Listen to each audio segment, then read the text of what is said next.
Good morning, everyone. Welcome to the Thursday, May 22nd, 2025 agenda meeting of the Minnesota Public Utilities Commission. My name's Katie Sieben, and there's a green hue to our video today, which we're aware of, and it's sort of the, we'll just ignore that and hope it improves over time. But we have 5 items on our agenda for today. Or 6, excuse me. The first item will be introduced by Eric Willett. First I need to take the roll though, excuse me. Commissioner Partridge. Here. Commissioner Hom. Here. Commissioner Sullivan. Present. Commissioner Tuma. I'll be present too. A quorum is present. And Mr. Willett, when you're ready, please introduce item number 1. Yes, item number 1 is Northern States Power doing business as Xcel Energy, docket number G-002/M-24-369 in the matter of Xcel Energy gas petition for approval of a gas utility infrastructure cost rider true-up for 2023, updated cost for 2024, revenue requirement for 2025, and revised adjustment factors. Should the Commission approve Xcel Energy's proposed 2025 gas utility infrastructure revenue requirement and adjustment factors? And should the Commission approve Xcel Energy's GUIC Rider 2023 true-up report?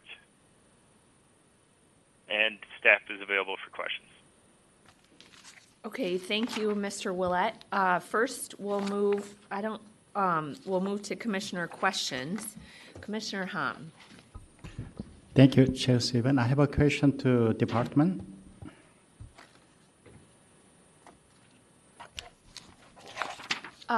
Welcome. Please state your name for the record.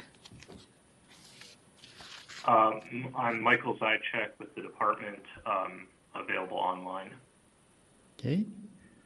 Thank you, Mr. Zychek. And in the staff briefing paper, page 7, there is a discussion about adjustment and offset to GUIC rider revenue requirements. And there is a discussion about Xcel Energy trying to remove certain amount to avoid double recovery.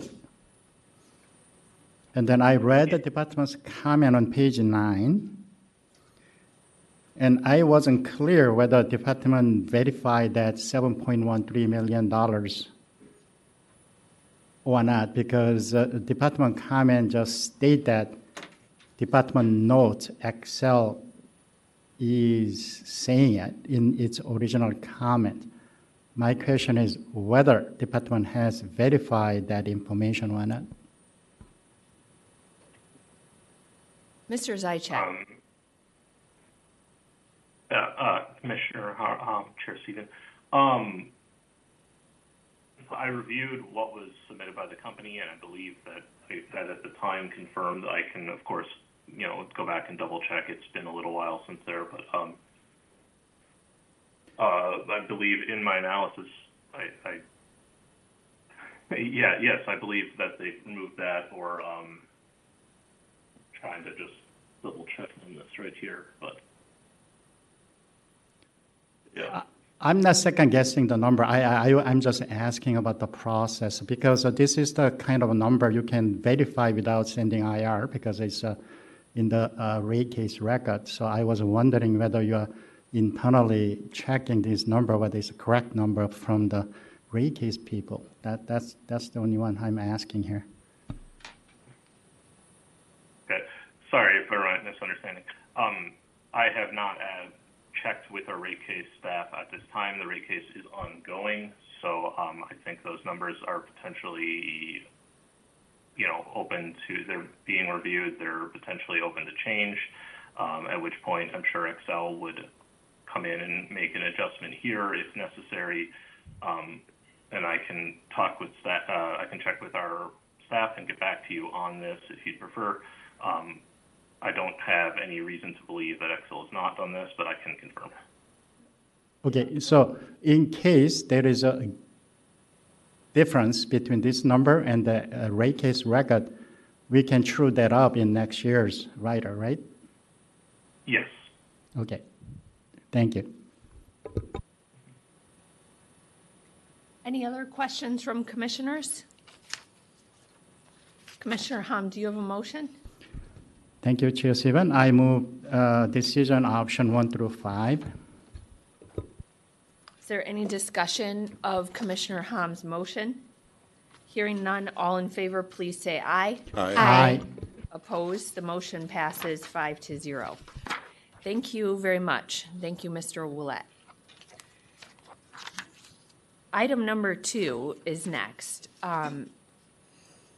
Mr. Mohammed, when you're ready, if you wanted to introduce the item, please go ahead. Good morning, Chair Stephen, Commissioners. Item 2 on the agenda is docket number E-002/M-24-353 in the matter of Xcel Energy's petition for approval of its 2025 Renewable Energy Standard Rider revenue requirements. The questions before the Commission are, should the Commission accept Xcel Energy's 2025 Renewable Energy Standard Rider petition and approve its associated revenue requirements? Should the Commission approve Xcel's proposal to establish a regulatory liability for flowback of investment tax credits related to the Shorka Battery project? I have no additional remarks, but both parties and staff are available for questions. Thank you. Thank you, Mr. Mohammed. We can start with questions for Xcel or for the department. If Commissioner Hom. Thank you, Chair Stephen. I have a question to Xcel and department.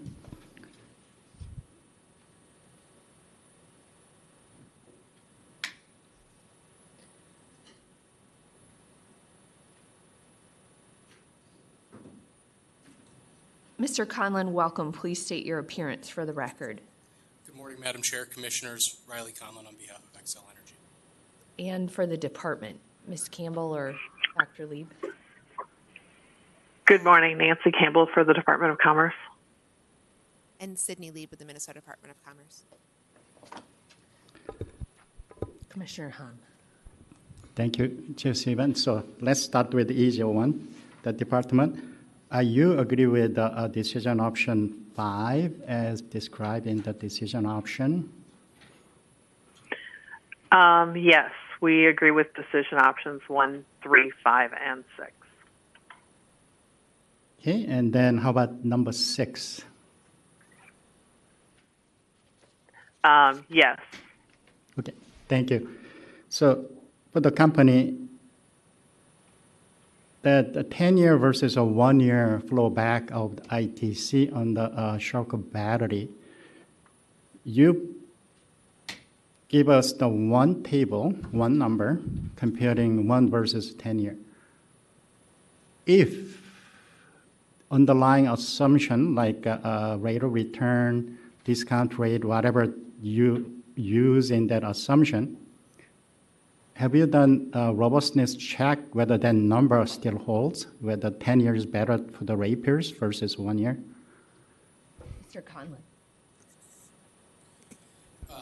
Madam Chair, Commissioner Hom, appreciate the question. I have a phone a friend to call in here. I have Ms. Brennan, I believe, on WebEx to answer that question.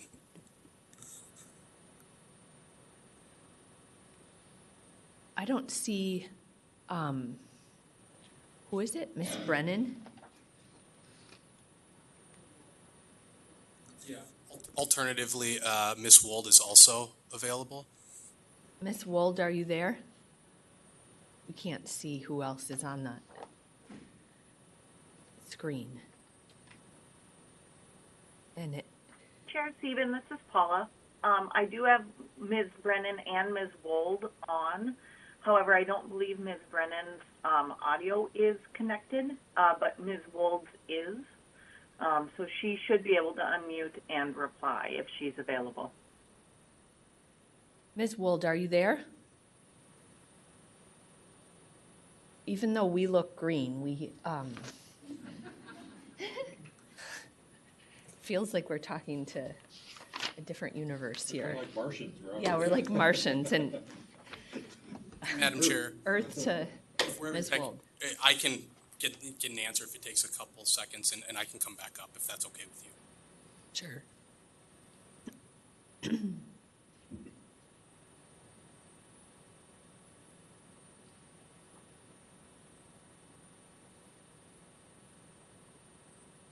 Oh, that.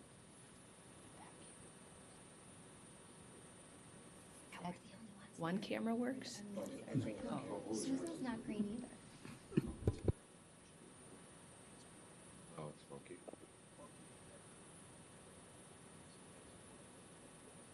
Yeah, wicked. I should move the flowers to a non-green tinged camera so everybody can admire the flowers from my garden in full color. Actually, the color of the flowers actually comes out a little better than anything else.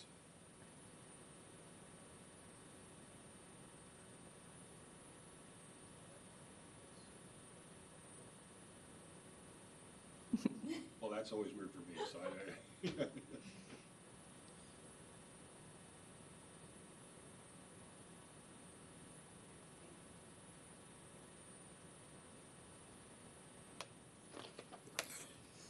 Madam Chair, Commissioner Hom, appreciate the patience and apologies for the technical issues on our end. My understanding is for both scenarios, we use the last authorized rate of return.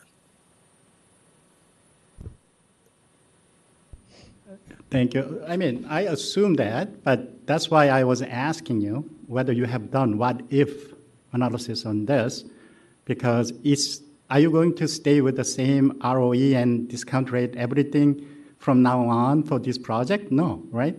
You will change whatever ROE you get in the future and other things. That's why I was wondering whether it's going to be beneficial to the ratepayers under different circumstance or not.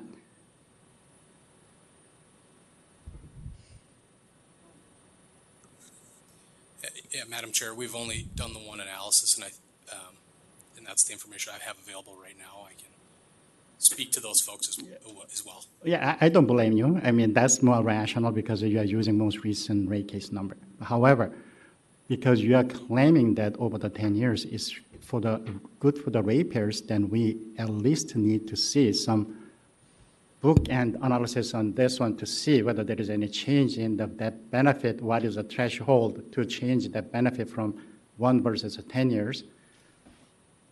Otherwise, I think how can we make a judgment in overall whether it's going to be beneficial in the long run for the ratepayers?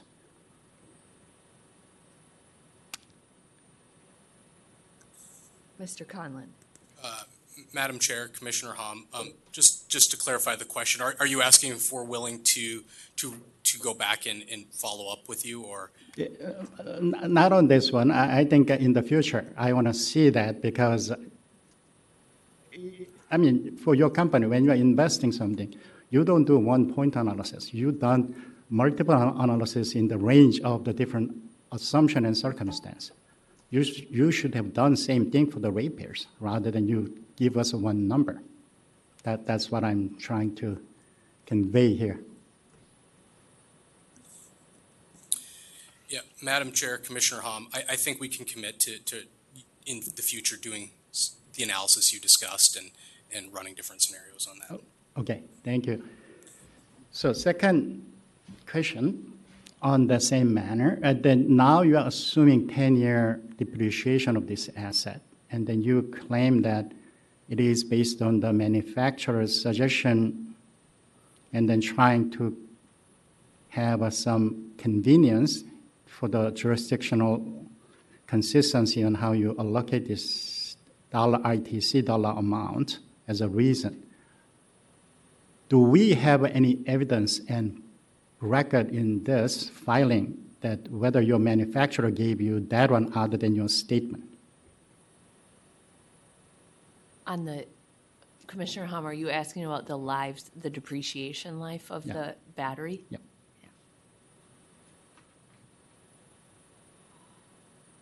Mr. Conlon. Madam Chair, Commissioner Hom. Subject to check, I am only familiar with what we put in the record thus far. I can, again, go back and confer with our team if that would be helpful for you now, or we can follow up. So yeah, my casual research, so I couldn't verify it, whether they are reputable, but I see that there is a discussion about this kind of battery can last 30 years. So that's why I was wondering why your manufacturer is suggesting that you should use a 10-year life. Mr. Conlon. Madam Chair, Commissioner Hom, again, appreciate the question and the insight there. I think, I wasn't privy to those discussions, so I can't sit here personally and say one way or another why the manufacturer chose 10 years. Again, I can commit to connecting with our team and following up if that would be helpful. Okay, so then another question. What was your assumption in your ILP model when you're modeling this battery? What's the life of this battery in your ILP filing? Madam Chair, Commissioner Hom, I don't have that. I don't know off the top of my head. Isn't it the one you should be consistent with when you're doing some financial claim compared to your ILP claim?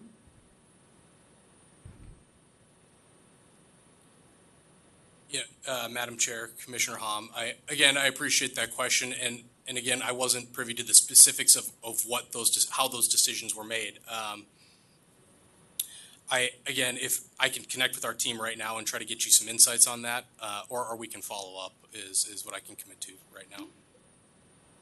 Yeah, I mean, the dollar amount, and then also we can adjust this depreciation in the next depreciation filing. So that's why I'm not that strong on this issue, but once again, I was struggling reviewing this docket.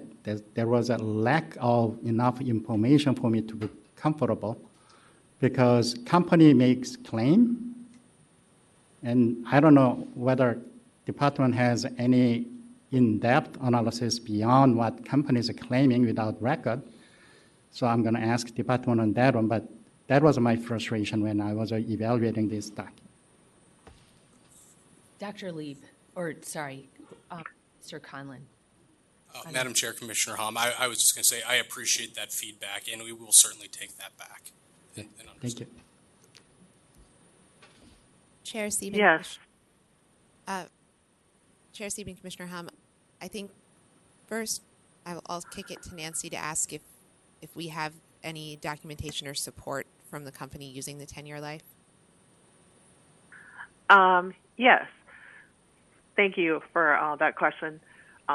Yes, we did look at the difference between the 1 year versus the 10-year flowback on page 8 of our comments, table 3. We do have that analysis, but we did rely on the current rate of return. We can certainly update that if the rate of return changes in the rate case or consider a range in the future. And then for the depreciation life, that is something that we are reviewing as part of their current Xcel's current depreciation study is pending, and we're working on that now. So that is something that we can confirm to see what the manufacturer's life is, and that's something that we traditionally do as part of the depreciation study. So we're happy to do that. I want to thank the Commission for raising this concern. This is something we're looking at in this depreciation docket. But we have seen in other instances where the company is relying on an inappropriate depreciation life based on a lithium-ion battery and not correctly updating the depreciation life for newer technology long and medium duration storage projects, which is a significant issue because it makes those projects look less economic when you assume an inappropriate life of those batteries.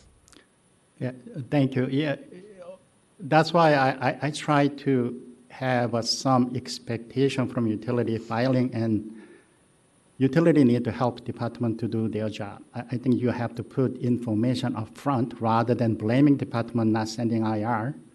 So given the regulatory process and timeline, I think the department is, a box in some case.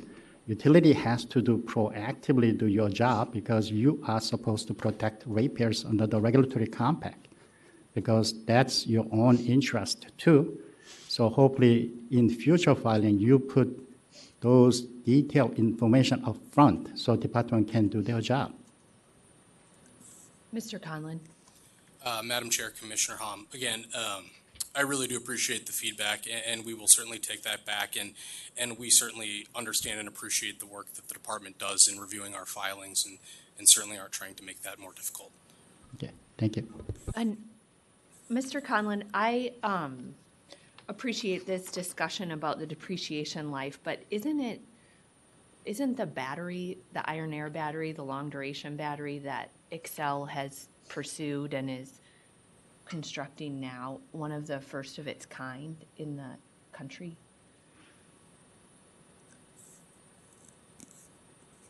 This technology? Yep, Madam Chair, yes, that's my understanding. So I just want to, while I appreciate the discussion and think it is something that we should look at in the depreciation study, overall, I just want to reemphasize that we do need to have a little bit of understanding that this technology is somewhat untested, and the life of the project may be less than other types of battery systems, for example, or we're still kind of on the front edge of this. So I think there's opportunity for some further study, but also understanding, and just want to again emphasize my excitement and appreciation that the company is pursuing this battery project at Sherco. I think overall it's a great project, and we have a lot to learn from it. So, any other questions on the docket? Commissioner Tuma? My assumption is that you're going to do a compliance filing on the tariff changes at number 6.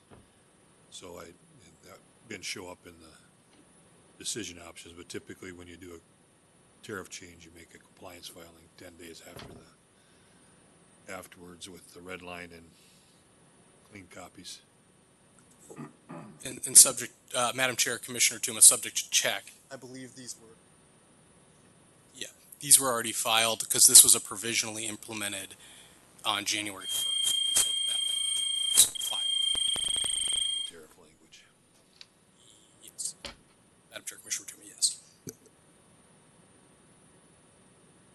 Commissioner Partridge. Thank you. I just have one question about the battery, kind of along the lines of Chair Siebens' comments.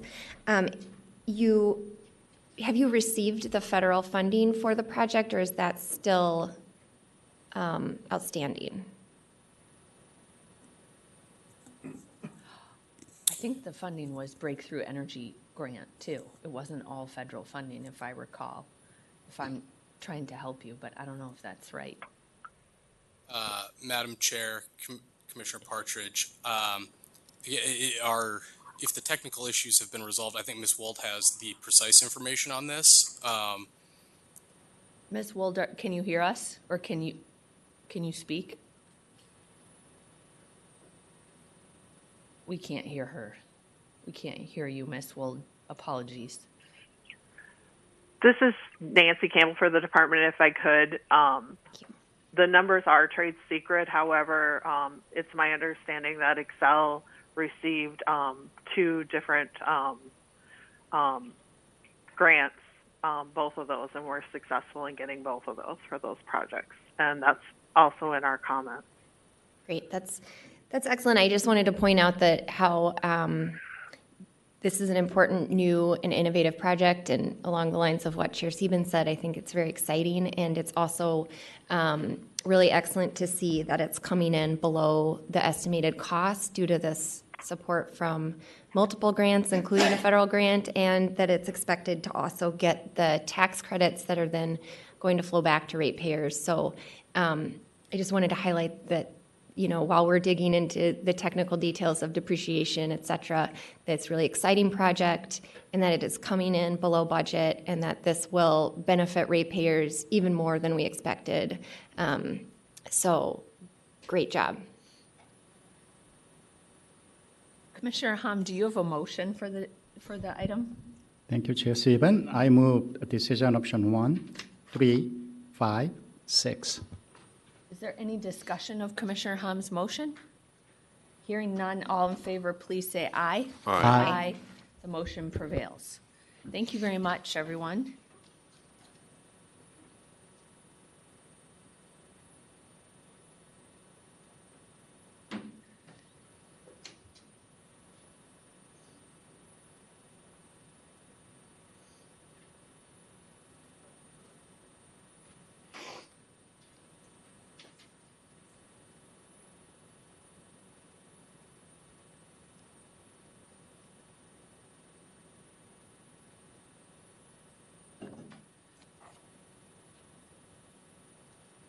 Good morning, Ms. Ricker. When you're ready, please introduce item number 3.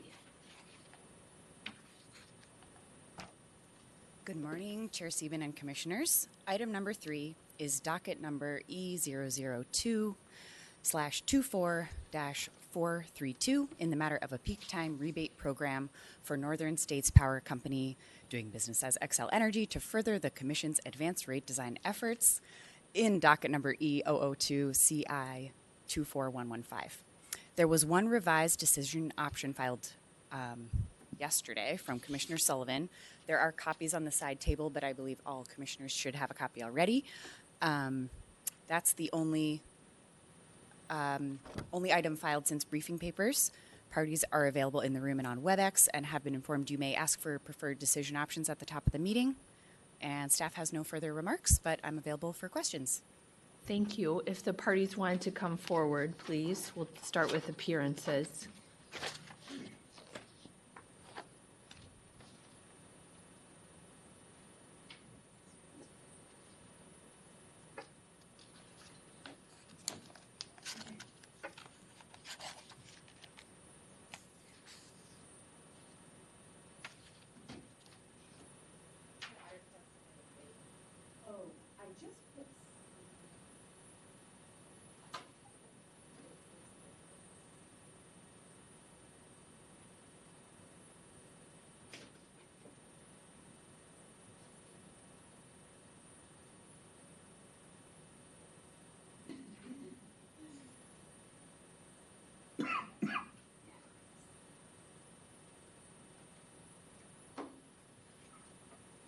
Ms. Steinhauser, good morning. Please state your appearance.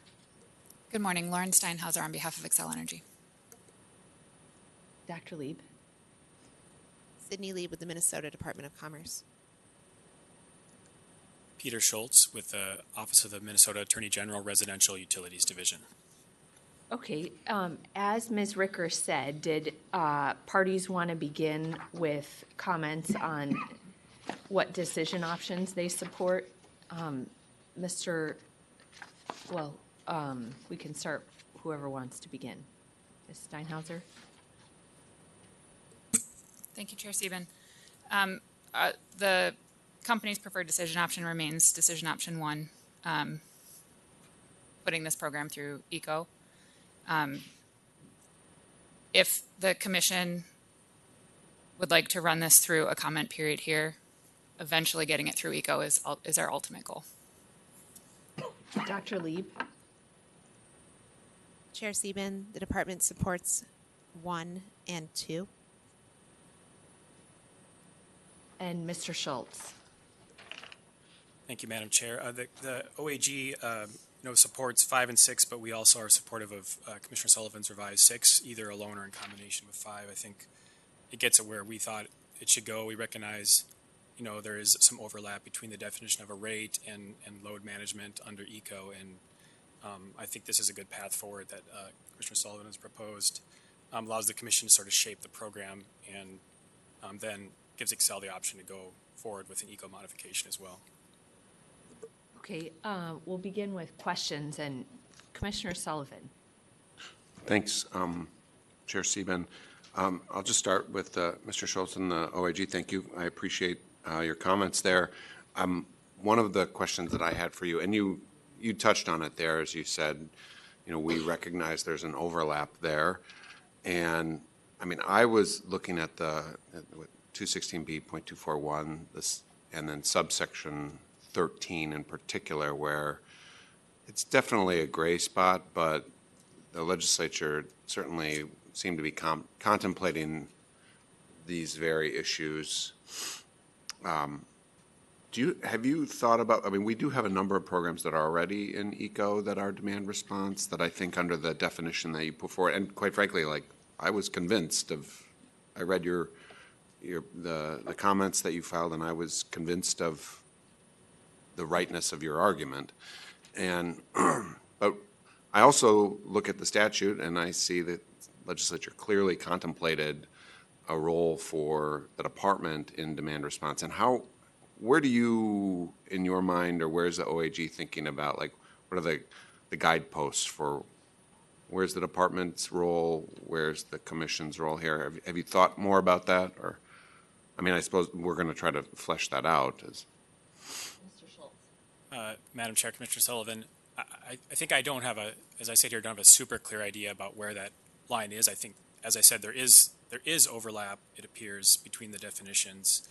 And, you know, as staff and Xcel laid out, staff laid out in the briefing paper is based on Xcel's comments. There's not been a lot of consistency necessarily in the past about what's tariffed and then what's just an eco. So I'm afraid I don't have any really great insights for you today. Okay. I mean, I came besides up the fact that there's overlap. I came up with that thought too. Dr. Lieb, do you have any? I mean, I see Mr. Fryer there, looking very eager to come up to the table.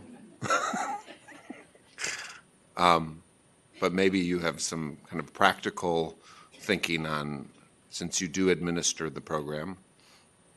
I'll start at a high level here, and then I'll kick it to Anthony, I think, because I'm sure I'll be missing some of the details. I think the overall reason the department believes this program should live in ECO is I think we recognize that there's a fundamental difference between a rate where a customer is on a specific rate that is different from what other customers are on, and during peak periods they pay a different rate in response to their usage.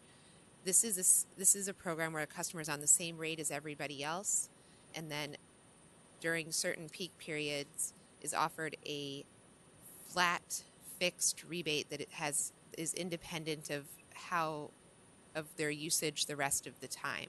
There's not a lot of robust rate design here. It's just during certain peak times, you can choose to reduce your usage and receive a flat rebate. And so I don't think we feel like this is something that goes through the commission under the definition of a rate. This is truly just a program with a flat rebate. And I think putting this one as this type of program through the commission rather than through ECO calls into question how the other ECO programs are working and whether or not those rebates are within our jurisdiction or yours. I'm channeling what I think the OAG's argument is, and where the legal side of my brain goes to is like, yeah, but that rebate is pegged at usage and that it's pegged at the amount of usage over whatever is the last 10 days or something. So it ties directly into the rate. I'm going to let Mr. Fryer answer that Mr. Fryer, welcome. Please state your name for the record. Thank you, Chair Sieben. Anthony Fryer with the Minnesota Department of Commerce. Sorry, I'm not sure which question I'm answering at the moment, but I can go back to... We just want to hear the dulcet tones of a one Anthony Fryer. Okay, well, sure, settle in. Talk about cricket. I know you're a fan. That would be a long conversation. I've tried explaining it to Americans before. It takes a while. So 216B241, subdivision 13. I'd go a step further than Commissioner Sullivan. It allows load management programs within ECO, and I think that was a cornerstone of the ECO legislation was fuel switching and load management as well. And so I think those programs that are in there at the moment sit there correctly. In terms of your distinction between a flat rebate and one that's based on performance, we also have a a number of custom projects through the company and through other investor-owned utilities where the eventual rebate is based on the customer's consumption and is calculated that way. So it's not necessarily flat. It goes with a particular rate per kilowatt hour or decatherm that's being saved. So there's a sort of comparison there, I think. Okay. Madam Chair. Commissioner Partridge. I have a couple things to say regarding the ECO statute. I agree with Commissioner Sullivan that obviously the legislature took action to update ECO in 2021 and added load management as something that was eligible for ECO and therefore also eligible for the ECO financial incentive. They further in, I think it was 2024, one of those, 23 or 24, 24, I think, then added load management to other parts of the ECO statute. So certainly load management is eligible to go through ECO. Certainly it gives the department authority to oversee the implementation and to ensure compliance with the requirements of ECO and makes those programs eligible for inclusion in the financial incentive. So I think I agree fully with that. When I was involved in discussions, though, in 2021 and prior to adding load management, it was my understanding that it was always the intention that any kind of change in rate would be a tariff and that would have to go to the commission. And so there was, as I understood it at the time and going forward, always kind of a dual process for any kind of load management that required a change in the rate. The difference between a performance-based energy efficiency rebate, as I see it, is that the companies would do large custom projects, they would estimate what they thought the savings would be, and then they would true up with measurement and verification and provide the appropriate incentive based on the savings that was achieved through the project to ensure that we were, as ratepayers, paying the appropriate amount for the benefits to the system. It was not attached to a rate. And the reason I think that's important is that we go through a significant and arduous process to set rates that are reasonable and appropriate. And if we can then just add a rebate on it on the back end, then we can undo that thoughtful process that happens during a rate case to set rates. I don't think that you, Mr. Fryer, or Dr. Lieb has any intention of deciding that our rate case outcome is wrong and therefore undoing it through rebates to various customer classes through ECO. But I don't think that that's a precedent we want to allow to happen or to be a possibility in the future. So I just want to make that distinction that I think the energy efficiency rebates, which have been happening under the ECO and SIP statute for decades and decades, are very different from a rebate on your actual rate that you're paying for your energy. I'm not a lawyer, but that's my opinion on why those are different. Well said. I mean, I think like that. I think if the program's successful, it'll have knock-on effects, and it operates unlike a energy efficiency program, which just the system runs the same way. This will affect the way the system runs, and in the day-to-day, that will impact the relationship between the classes. I mean, that's the way that and I think that that's right. And in my thinking, like I've got half of my brain in commerce is like, yeah, I understand what commerce is saying. They operate the program.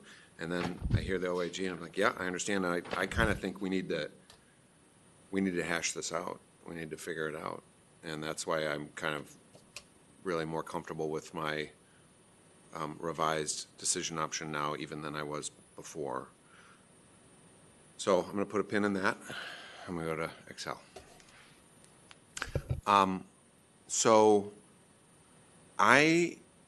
There are a couple things that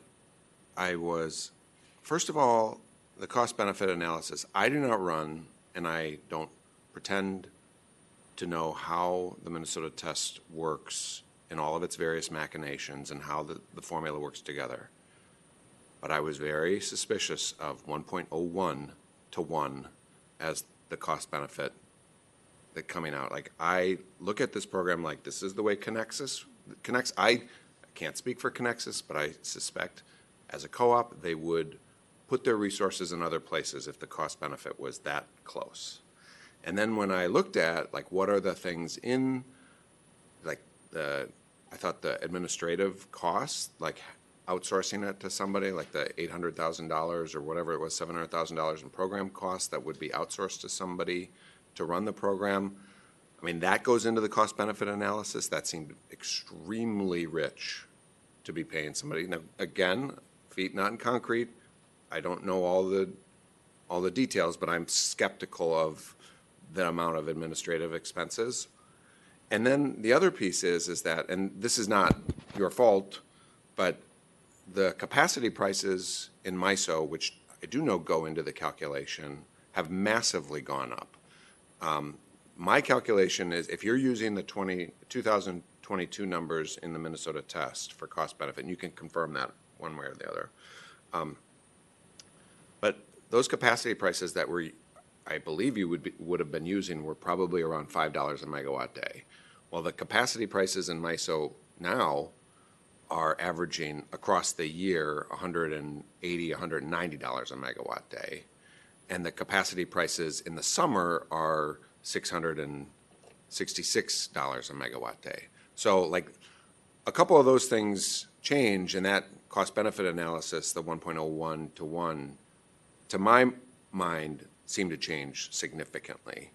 And then there were some other things that I was, I didn't understand why. I'll just let you answer from that point, and then I've put out a lot into the universe, and you can respond. Ms. Steinhauser. Chair Stephen, Commissioner Sullivan, thank you for that feedback. I think I would start by saying I know that the research that went into the program design, which results in the cost-benefit analysis that you're pointing to, we talked to 14 other utilities with PTR programs. We sat down with Connexus and talked to them about their programs. And so what we built was based on what we think is kind of industry standard. I don't have the details of the cost-benefit analysis. I can have Jesse Peterson come up and talk to you in more detail about that. But looks exciting to me. We feel like the structure that we've built the proposal on is based on more than just like what we are thinking might work. We feel like it's based on research and talking to other utilities about it. My understanding is that the cost-benefit balance there is difficult. That's the feedback that we've gotten from other utilities. To your point about the MISO capacity costs, I don't have an answer as to what numbers we used.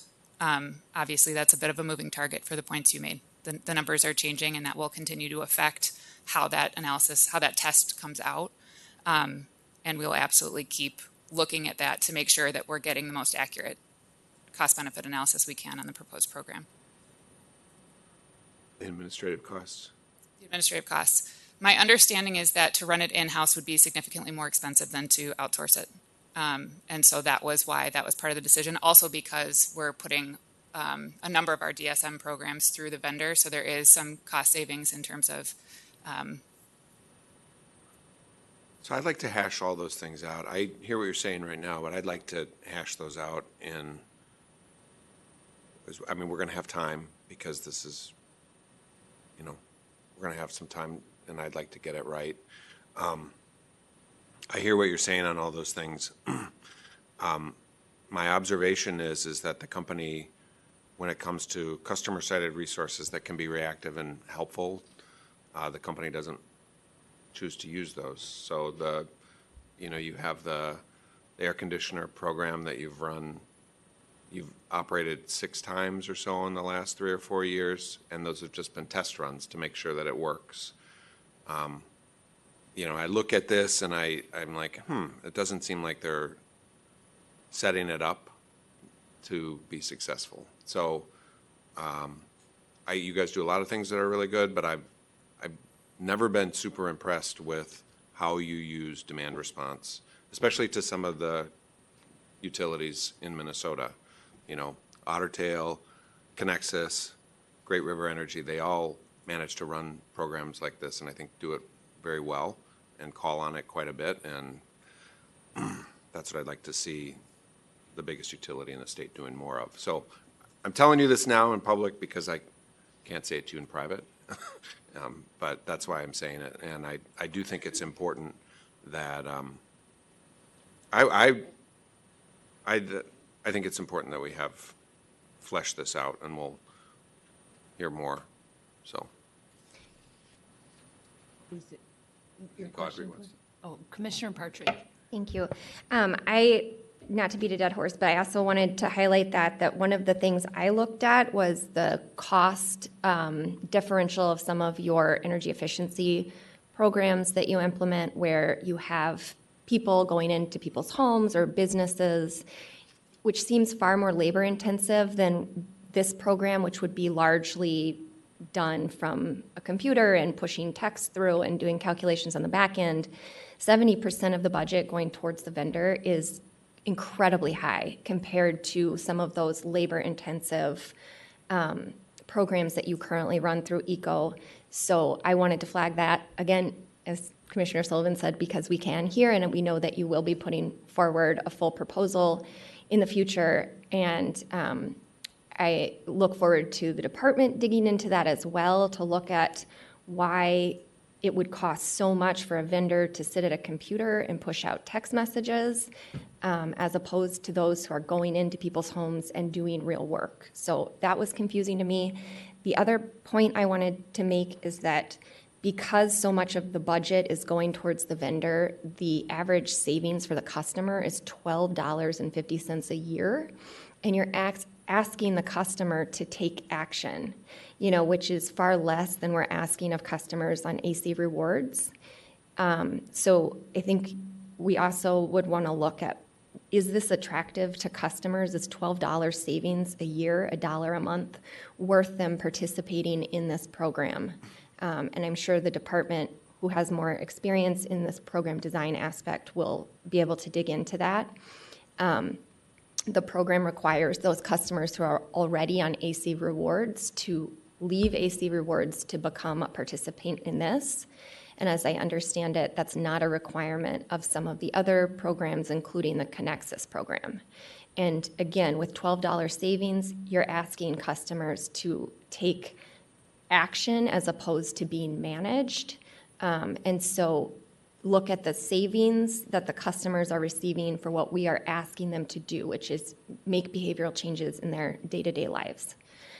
So I just wanted to flag those.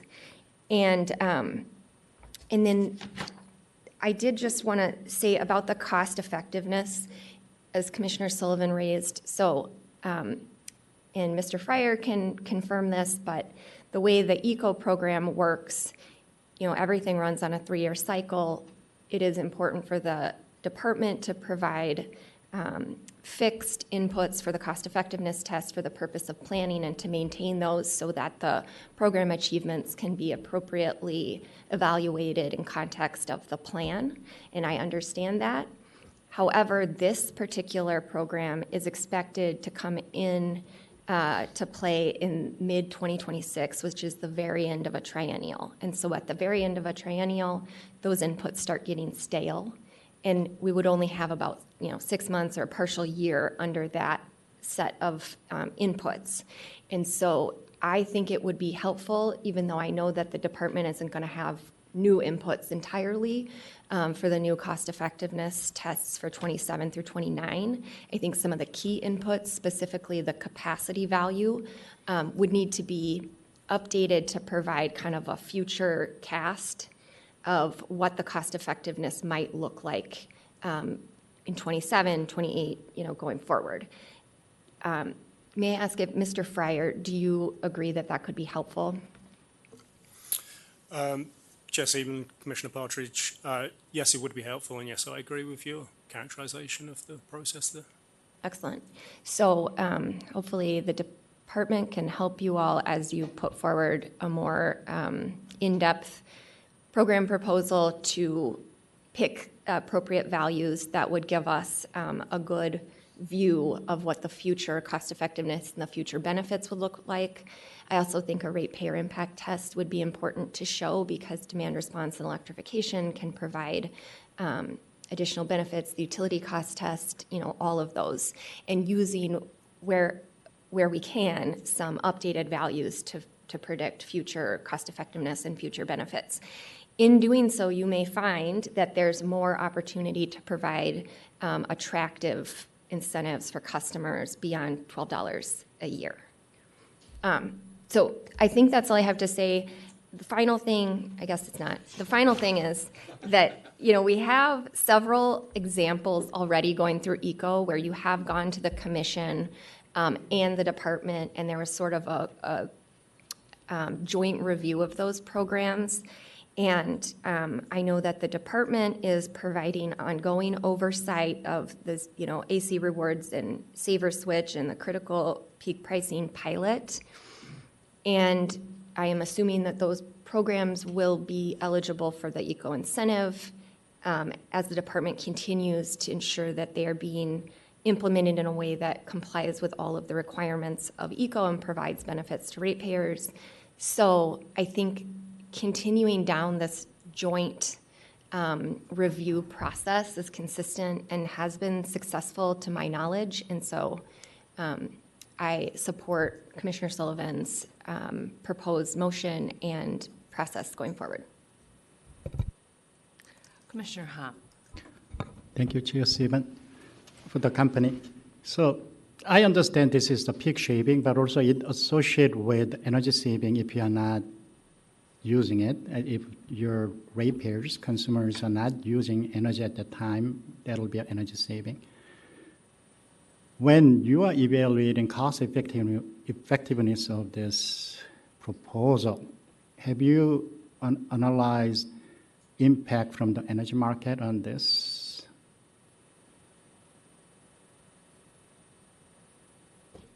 Chair Stephen, Commissioner Hom, I'm waiting to see if I get a quick response, but sitting here right now, I don't know if that is an element of the test itself. It's an answer we can easily get for you with a little bit of time. I understand. Why not? I mean, it's let's say MISO is issuing the emergency and the price is going up 3,000, 5,000. So a bunch of your customers not consuming that energy. I mean, peak shaving, so kWh is your energy consumption over an hour. So if they don't consume that over an hour, it's not only flattening your peak, but there is an energy conservation or the reduction of energy consumption right there. And why didn't company use that as a part of the cost effectiveness testing? Chair Stephen, Commissioner Hom, sitting here right now, I don't know that we did not. I just don't have a specific answer for you. I apologize.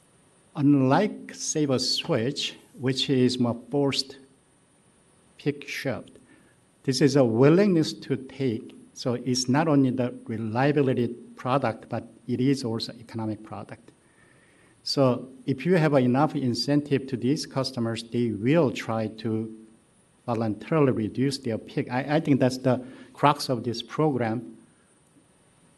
Given that MISO recently changed their energy market design, now they are strongly incentivizing energy reduction during the time of the peak or the critical time because they changed their valve, the value of lowest load from 3,500 to 10,000. And then their operating reserve demand curve used 35,000 as their peak, and then they're reshaping their ORDC curve so it can achieve that the cap, 10,000 cap quickly rather than slow.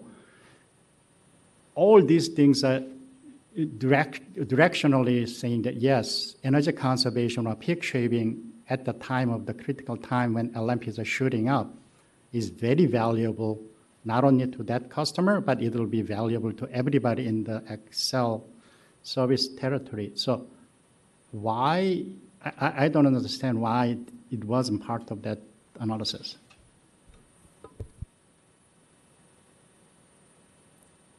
Commissioner Partridge. I'm wondering if Mr. Fryer might have some insight on that because he's very familiar with the Minnesota test. I know that the Minnesota test includes energy reduction. My understanding is it's stagnant. It doesn't include the fluctuations in the market over time. But Mr. Fryer, can you confirm and or also let us know if you're thinking about how you might incorporate the changes in the hourly energy costs and avoided costs in the Minnesota test? Commissioner Jesse and Commissioner Partridge, I can't go into that level of detail at the moment, unfortunately. Okay. But certainly something that we can do in future conversations.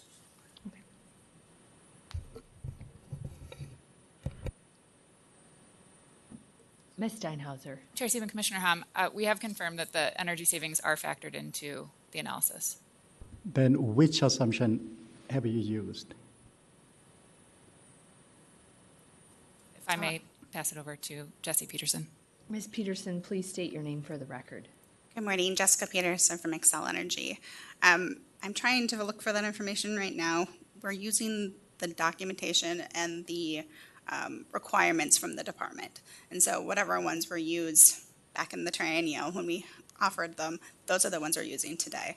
I have confirmed that, yes, MISO has certainly changed and we'll work with the department to determine the better solution to that in the next test we run. Yeah, thank you. I think it should be updated in the two reasons. One is energy market and also capacity market is in the going the direction of shifting the peak to the critical peak hours. So I think this program can deliver huge value to everybody in addition to the participant in this case.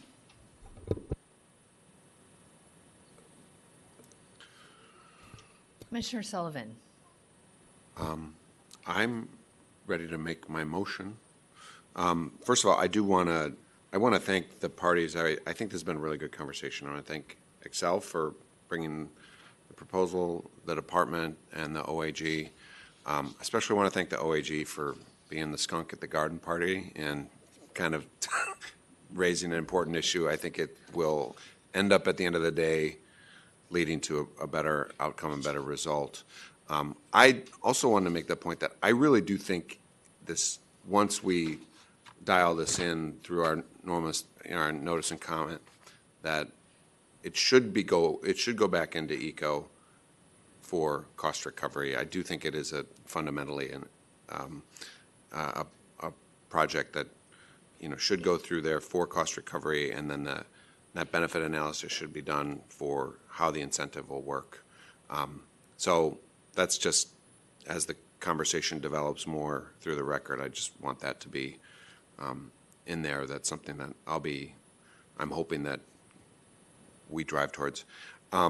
So I just wanted to say that, and then I'll move my Sullivan revised 6th, and that's my only decision option. Commissioner Tuma. I was wondering, Commissioner Sullivan, as I listen to the discussion, and I agree with you, everything you've put forward, but I was wondering, it seems like we're almost eliciting a conversation, and maybe we should just state it, about how do we handle these tariff changes that are intended to be an eco program. And so I don't know if we could put in there intentionally saying, provide a discussion on how the process should look or something along that lines. They may just do it anyways, but I think I would find value if there's a way that we can do it jointly and more quickly when we know it's going to be an eco program. I don't know if you'd be open to something along those lines. I certainly would, and it's actually something that I have been messaging with staff, like to make sure that it's clear within the decision option. I've talked to staff that their view is that that it is included. Hold on, let me just go in to my. But I mean, making it even clearer, I'm totally comfortable with, and if we want to just If you have an idea. If, I just have a question. If we move your revised 6, Commissioner Sullivan, is there still going to be a order, or is it because it's just a procedural motion? Mr. Davis, am I putting you on the spot? You know? Thank you, Chair Stephen. I would be happy to write an order.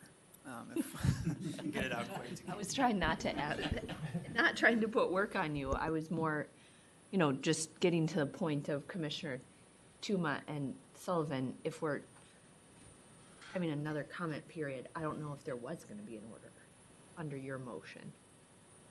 Maybe the language Commissioner Tuma was suggesting could be just put in the notice. Yeah, staff could put it together. I feel comfortable because you do also say. Because we mentioned cost recovery. Yeah. You state, but not limited to, right Yeah. at the beginning of it. So, I mean, if there's a notice and comment being put out from staff, they can certainly elicit that question. I'm comfortable with that. I don't think we need to. Okay. Okay.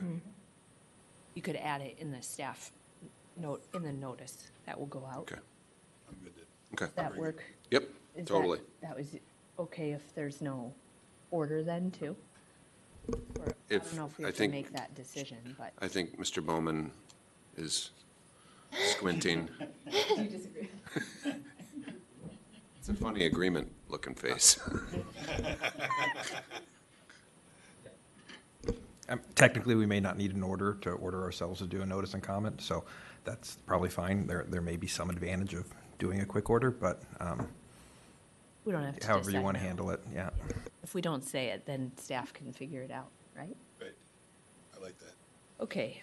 I was trying to alleviate work for you, though, just to be clear, Mr. Davis, not ask you to write an order. Okay, on Commissioner Sullivan's motion, which is his revised 6, is there any other discussion? Commissioner Partridge? You look confused. I'm confused. Okay, if we approve the motion, then that would be like the basis of the notice. Is that right? Okay, I'm not confused now, and I'm perfectly happy. All in favor of Commissioner Sullivan's motion, please say aye. Aye. Aye. Opposed? The motion prevails. Okay, thank you, everyone. We'll take a short break and then take up the next item. If the parties, why don't we stand in recess for 5 minutes? But if the parties want to get set for item number 4, you're welcome to come forward. We'll be in recess until 11:15 a.m.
we'll come back from our recess, and Ms. Nikitas, please introduce our next item. Good morning, Chair Sieben and Commissioners. Item number 4 is docket number G999/CI-24-202 involving Centerpoint Energy Minnesota Gas, Great Plains Natural Gas Company, Greater Minnesota Gas Inc., Minnesota Energy Resources Corporation, and Xcel Energy in the matter of establishing standardized reporting requirements for any gas utility providing renewable natural gas interconnection services. The question before the Commission is, what action should the Commission take on staff's straw proposal for standardized reporting requirements for RNG interconnection services? There were a couple of late filed documents. Commissioner Partridge filed preferred decision options yesterday, May 21st, and the OAG filed a modified decision option on May 19th. These have both been compiled in a list of updated decision options and were filed in the record and distributed to commissioners. Some hard copies are available at the front of the room, and staff is available for any questions. So I have 2 sets. I have Partridge preferred and modified. Is it the one you were The just modified referencing? is the compiled one that includes Commissioner Partridge's new ones as well as the OAG's modified one. Okay. Okay, got it. Thank you. So, Commissioner Partridge. Thank you, Chair Sieben. So I, as you all saw, put out my preferred decision options in the docket yesterday. Sorry I didn't get those earlier, and thank you, Ms. Nikitas, for all your help on those. I wanted to tee those up and kind of give some context for what I was thinking and why I put these together as I did. So first of all, as we all know, RNG is a pretty nascent market in Minnesota. We do have some producers, but we have significantly more potential than we do have producers online today.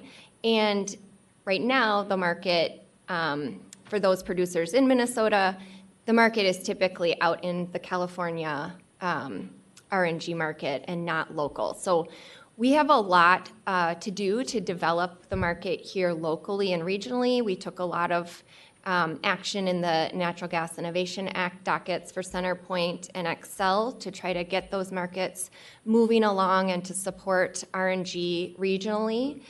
But I think that we would benefit from continuing to gather information through interconnection dockets as well, just so that we are getting a full picture about RNG. You know, what are the producers producing with? To whom are they selling?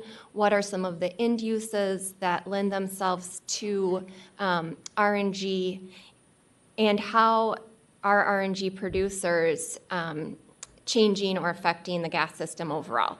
So it is, these requirements are not, or the proposed requirements I have in here are not to add administrative burden, but rather to hopefully make this market more transparent so that we can make decisions at the Commission and the utilities can make decisions with a better understanding of where the market potential is, where the opportunities are, and a good understanding of some of the market barriers we're facing so that we can collectively work to overcome those barriers. So what I put out, and specifically Partridge New 3, is a request for utilities to provide a survey. So one of the issues that came up is that a lot of the data points that we had required utilities to collect from producers are not things that utilities necessarily have, and in some cases, the producers may not have that information. So with that understanding, I put out a suggestion that we could have a survey and gather what data we could. So if the data is not there, if the information is not there, the producer can't answer the question, that's okay. But if they are willing to provide that information, it would be useful to have in the record, both for the Commission but for stakeholders to have. So this would say the utilities are required to put out an annual survey to ask these 4 questions of the producers and report back on what you learn. That's decision option new 3. And then with that, all of the data points that are included in the survey, I've then removed from the overall reporting requirements because those are covered. Decision options 7 and 8 pertain to methane leakage during RNG production. And I've removed those because after working with staff and doing significant research, we did confirm that that is already embedded within the GREET model. So we do not need to recalculate that. It would be duplicative of what is embedded in the GREET model. The Commission has already reviewed the GREET model extensively through the NGI frameworks docket and adopted that. And so I don't think there's any reason, and I saw nothing on the record that would indicate that we need to evaluate that decision. Partridge number 9 requires that utilities make a good faith effort to obtain the data they need to calculate greenhouse gas emissions of RNG, that they have an interconnection, or RNG they receive through an interconnection using that GREET model that we already approved through NGIA. Again, this is for information to help us really understand the potential for RNG in the state of Minnesota as a low emissions fuel and how, what kinds of emissions intensity we're seeing in the state. I think that's about all that I felt we needed to cover. Partridge Modified 12B is just reflective of the state statute, as I believe Commissioner Tuma actually put that together for another tariff. So it just reflects that exact requirement that we compare RNG that is being purchased by a utility to the cost at DMARC in Northern Ventura. That's about all I have to tee that up, but I wanted to put that information out there that this is not meant to be a compliance filing where we decide we're going to reject anything. It is really about continuing to gather data about this nascent market in Minnesota so that we collectively can move forward to really develop that market in a thoughtful way that provides benefits to our state and ratepayers. That's it. Commissioner Partridge, did you want to ask the parties what they thought of your revised decision options? Or no? Sure. Sure. Okay, we'll start with, I think since they're new, we probably should. Yeah. Why don't we start with appearances? Or Ms. Stasny, are you speaking on behalf of the utilities? I am. Good morning, Chair Sieben, Commissioners. Kristen Stasny on behalf of the Joint Natural Gas Utilities. First, thank you, Commissioner Partridge, for putting together these revised decision alternatives. I think a lot of what you've proposed address the concerns, a number of the concerns that we had raised regarding the burden of some of the reporting requirements that were included in the initial straw proposal. So I think that's very helpful to try and bridge the gap.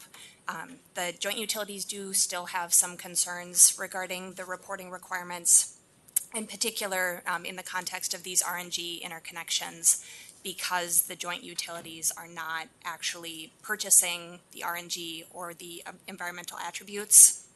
All the any of the utilities that have current approval are doing are either transporting RNG on behalf of a customer or buying brown gas, which is environmentally equivalent to geologic natural gas, so it doesn't have any of the lower emissions or other attributes associated with it. So I think there's some general concern that the reporting on emissions and some of these other items just aren't related to these dockets. The other piece I think that I would point out big picture before I walk through the specifics is in the context of the NGIA, so for the two utilities who do have approved Natural Gas Innovation Act plans, there will be significant data and detail reported as part of the annual reports in those dockets. So certainly interested parties and the Commission will receive extensive information regarding RNG emissions as part of those annual reports. So I think there will be increasing data regarding these RNG projects. There's just still some concern as to whether or not in the context of interconnection, it's relevant or particularly useful here. So with that, I'm happy to walk through the specifics of what our concerns are. So first, with respect to Partridge New 3, modifying those requirements to be a survey, obviously, that's significantly easier for the utilities to do, to issue a survey to these RNG interconnected customers. Again, I think our only concern there would be just the relevance to these interconnection dockets, but I think it's something that we could do. There would be some administrative burden involved, but not significant compared to the initial proposal. So, Ms. Dasney, sorry to interrupt, but tell me, working off of the modified compiled decision options, you still prefer your 3 over Partridge new 3? Or what were you saying there? So working off of the decision options, we support 3, which just recognizes that all of these new reporting requirements replace the existing reporting. Instead of? And in place of Partridge new 3, we would support the decision options to reject those reporting requirements. So 4, 5. And if I may, Madam Chair, I did reject all of those. I just put them all into a survey to the producers in mind. So they would just not do the survey, is what their preference would be. I think that's correct. So all of the decision options are still in the Partridge proposal.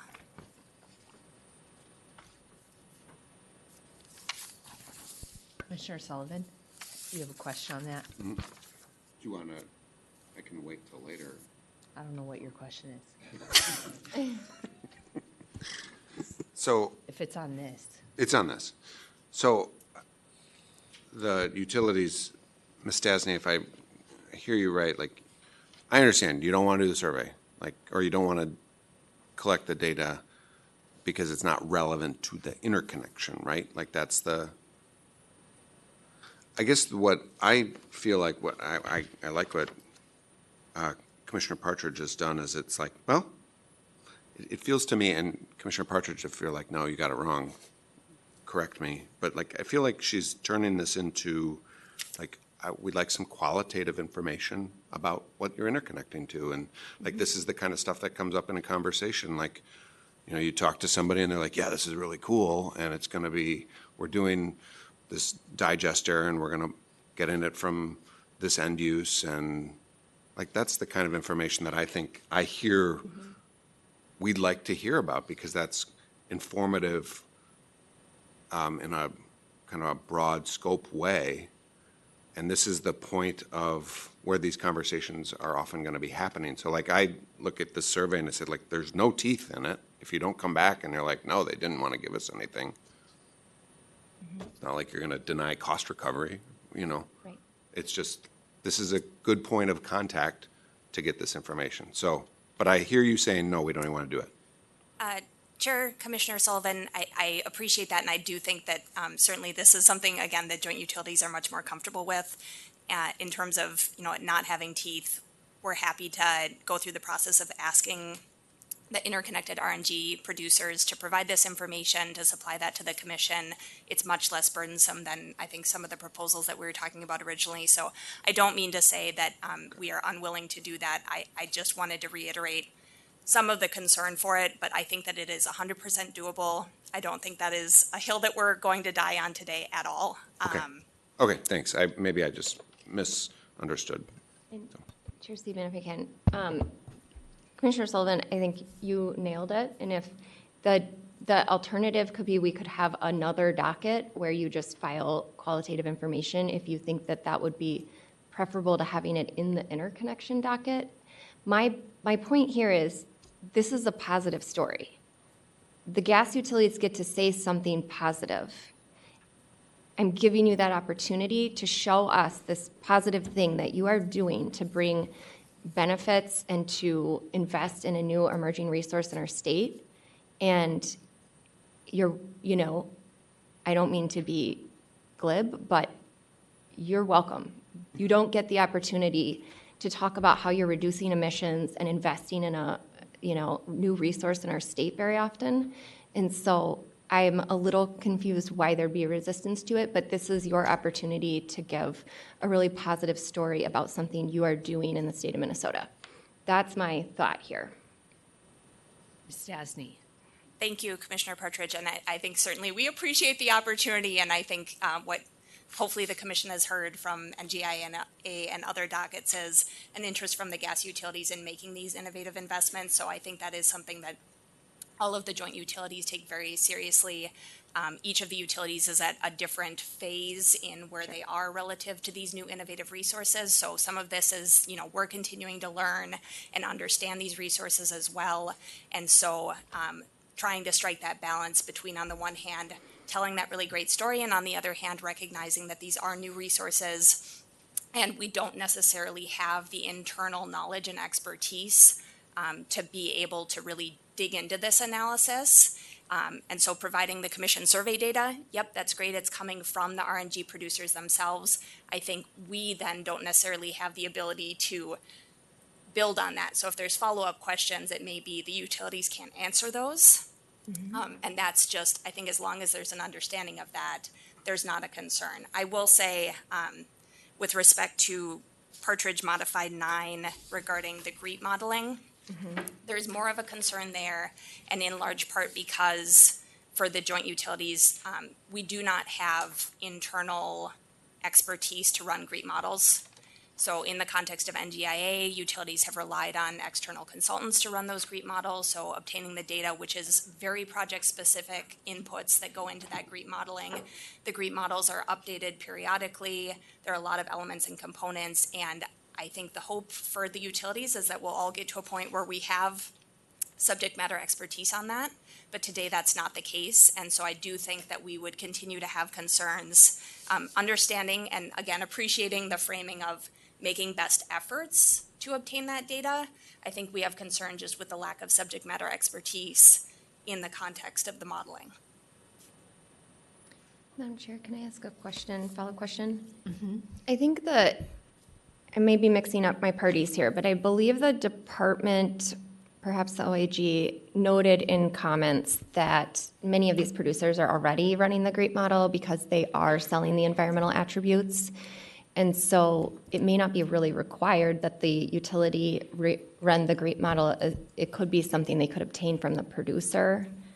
Dr. Lieb, do you have any input on that?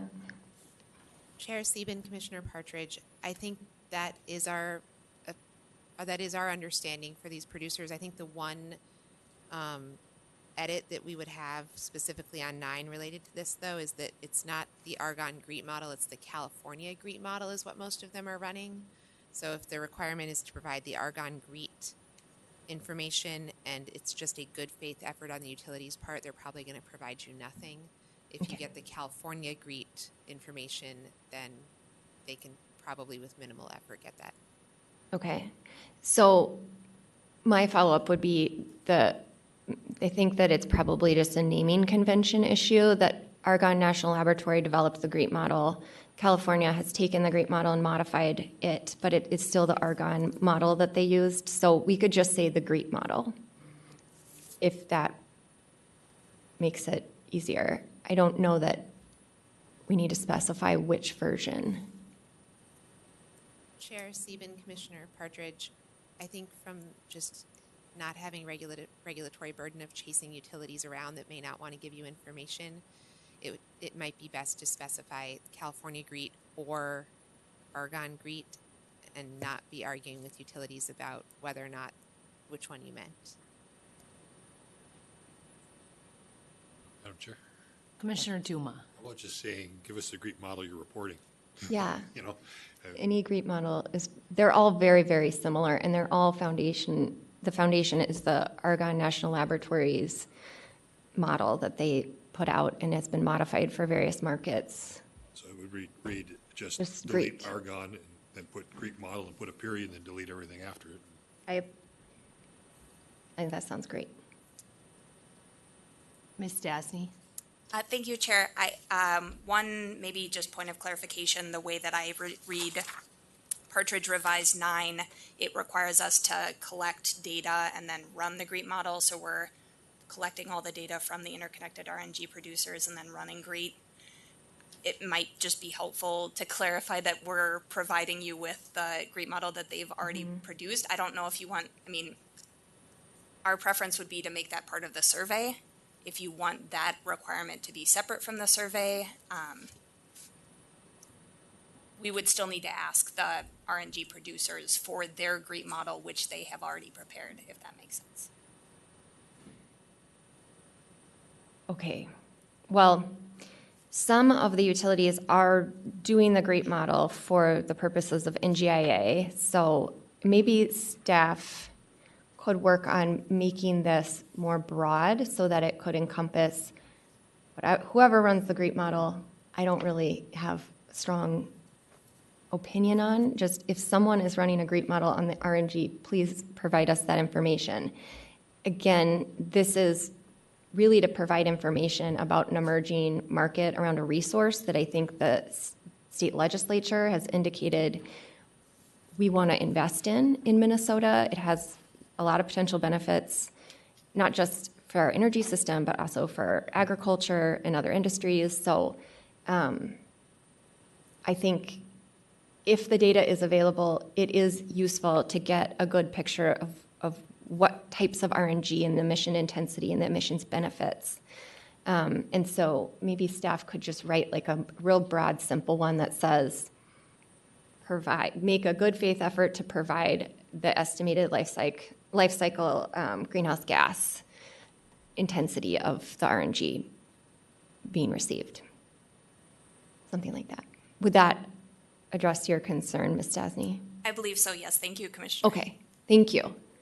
I was getting too specific. Too in the weeds, maybe. Okay. Do you have other concerns? So with respect to the other decision options regarding Partridge Modified 12B, the joint utilities don't have any concerns with that, but we're also fine with the OAG's new 12A. And I think either approach is fine in terms of the information being reported. The OAG's option just had one additional piece of data, which we did not object to, so I don't think that we feel strongly on that. And then regarding OAG's decision option 14, we will be, obviously tracking cost information. So that would require that to be reported annually rather than addressed in the rate case. Because we'll have the information as part of rate case filing, I don't, think that that's a significant issue, but it is addressed in the rate case context. So we did have some concern just what the value of the additional annual reporting would be in the context of this docket, but that information obviously is something that we're going to track. And I don't think there are any other issues or concerns with the remainder of the Partridge package of decision options. Thank you. Dr. Lee. Are you looking for our preferred decision options? Yes, I think that's what we were. Thank you. On, well, more explicitly on Commissioner Partridge's revised decision options. The department is supportive of the draft motion decision options, with the exception of the concern we raised regarding the information reporting in 9. I think we discussed the GREET version concern. We also raised that asking utilities to make a good faith effort might not be the right direction. It's probably best to just ask them to report what they have. Anything else? Mr. Schultz. Thank you, Madam Chair, and I'll just note my appearance again. Peter Schultz with RUD, OAG RUD, and also online with me is Chad Stevenson, an analyst with our office who was really the brains behind these comments. So I just want to give him that credit. As far as Commissioner Partridge's decision options, we didn't really take a position on, the end use and emissions part of it. So we have no problem with the new Partridge 3A or modified 9. We just didn't take a position on those, but no problem there. As far as the Partridge modified 12B, it's pretty close to what we had other than the omission of the piece about other relevant locations. We understood the concern in staff briefing papers about not getting muddled up with what the NGIA statute requires as far as gas costs relative to DeMarc and Ventura hubs. We just thought that for some of the gas utilities buy gas at other locations, in some cases significant amounts, I understand, like the Emerson hub on the Viking pipeline or from the Chicago hub or gateway. So we thought that might be useful information to have as long as it's not sort of averaged together with the required average of Ventura and DeMarc. So, you know, that's the one qualification on 12B. So we prefer ours, but, you know, we're not going to die on the hill. And just to respond on item or option 14, I think we see value in having that information reported about the individual, you know, RNG producers' interconnection costs for each utility, because it is a nascent area. There's going to be a lot of variation amongst the utility or amongst the interconnection costs for the different producers.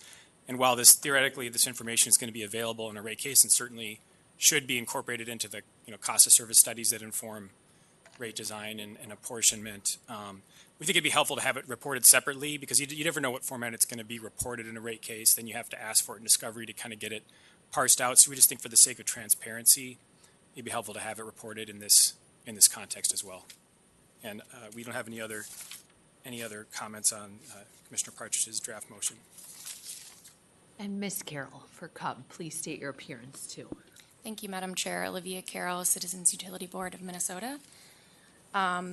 We had only taken a position on the end use and emissions reporting requirements, and we still support maintaining the current reporting requirements that are in CenterPoint and Merck's existing RNG interconnection tariffs. However, we do understand that reasonable minds can take different positions on how much of an administrative burden those requirements entail compared to the new decision options laid out by Commissioner Partridge, and we're supportive if that's the Commission's direction of those new decision options.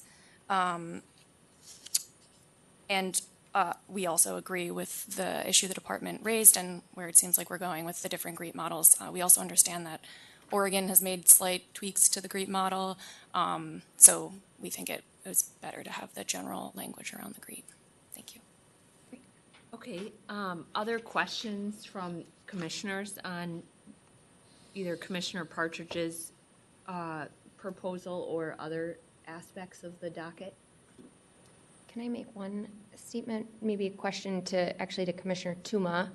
On 12B, I could go either way on the language I included versus the language of the OAG. Comes from a decision option that you provided in a previous docket, and so I just would say if you feel like the OAG, including Emerson and Viking in there, would be helpful, I am completely supportive of adding that, but I just thought I'd put that to you. I am, and the reason is because when I created that language, it was specifically for a particular utility. Sure. It was coming for a particular set of projects, some of them in between those two areas, and so we wanted to get some clarity on what benefits there were. So I think the more broader look that that OAG is suggesting is probably the better look. Okay, so it would be I would amend my recommendation to remove my Partridge 12B and add OAG 12A. Is that right? Okay, I got it.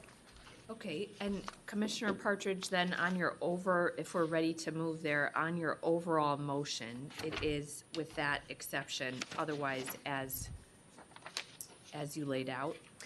Yes, one additional change. So after the discussion regarding modified 9, I think that our order writer, Mr. Graham, has a very simple sentence that we could replace the current modified 9 with. Is each utility shall make a good faith effort to provide estimated greenhouse gas intensity of RNG received onto its system using the applicable GREET model, if used.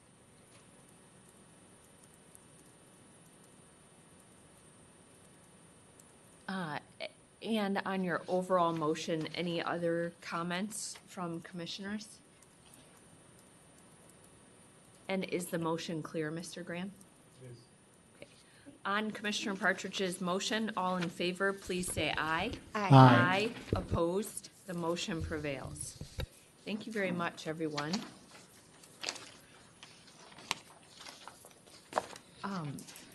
Should we take a short break?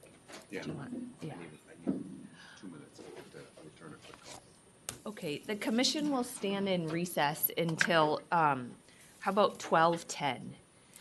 And then we'll take up the Otter Tail Power docket.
The commission will come back from its recess, and sorry we're late getting started here. The next item is, will be introduced by Ms. Brown-Huss. Please introduce item number 5. Good afternoon, Chair Sieben and Commissioners. Item number 5 is docket number E017M23-338 in the matter of Otter Power Company's plan to meet the small-scale SES compliance. The question before the Commission is, should the Commission approve Otter Tail's plan to achieve future SES compliance with the small-scale solar carve-out requirement? Late filed comments were received from Bemidji State University on May 21st and distributed to the Commissioners. Tuesday, staff filed revised decision options. Hard copies of the compiled late filed decision options and the letter of support are available in the back of the room. Staff has no further questions or comments. Thank you. Okay, thank you. If the parties could please come forward.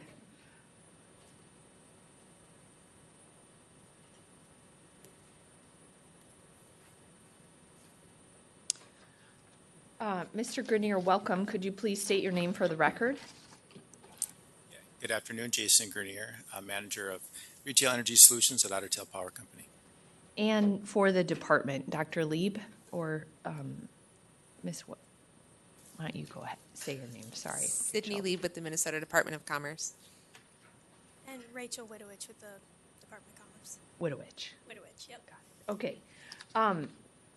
Mr. Grenier, thank you very much for the proposal. And we have a lot of information here, including your proposal here to move forward with a couple different projects. And first, I just wanted to focus on the 15 existing solar arrays that the company has already gotten authorization for. Those are in 2024. Those are now up and running, and everything's going well on those? Madam Chair, Commissioners, that is correct. It was 16 months ago you gave us that order to build those. We built those in 2024. All of them were commissioned in 2024, and they all are producing energy right now. Okay, and then when I was reviewing the proposal I had staff help me pull the order from January of 2024 for that approval for the prior 15 projects. And there's a little bit of difference here in how the language is proposed that we would, if we move forward, how we would move forward, what the ordering language would be authorizing the cost recovery. And perhaps I'm just kind of throwing this out here right now, but I would assume that the company would be okay if we use the same ordering language from that January 2024 order for this decision as well. So, Mr. Bowman, I didn't send it to Mr. Graham, but Mr. Graham, if I chat you that language, could you put it on the screen?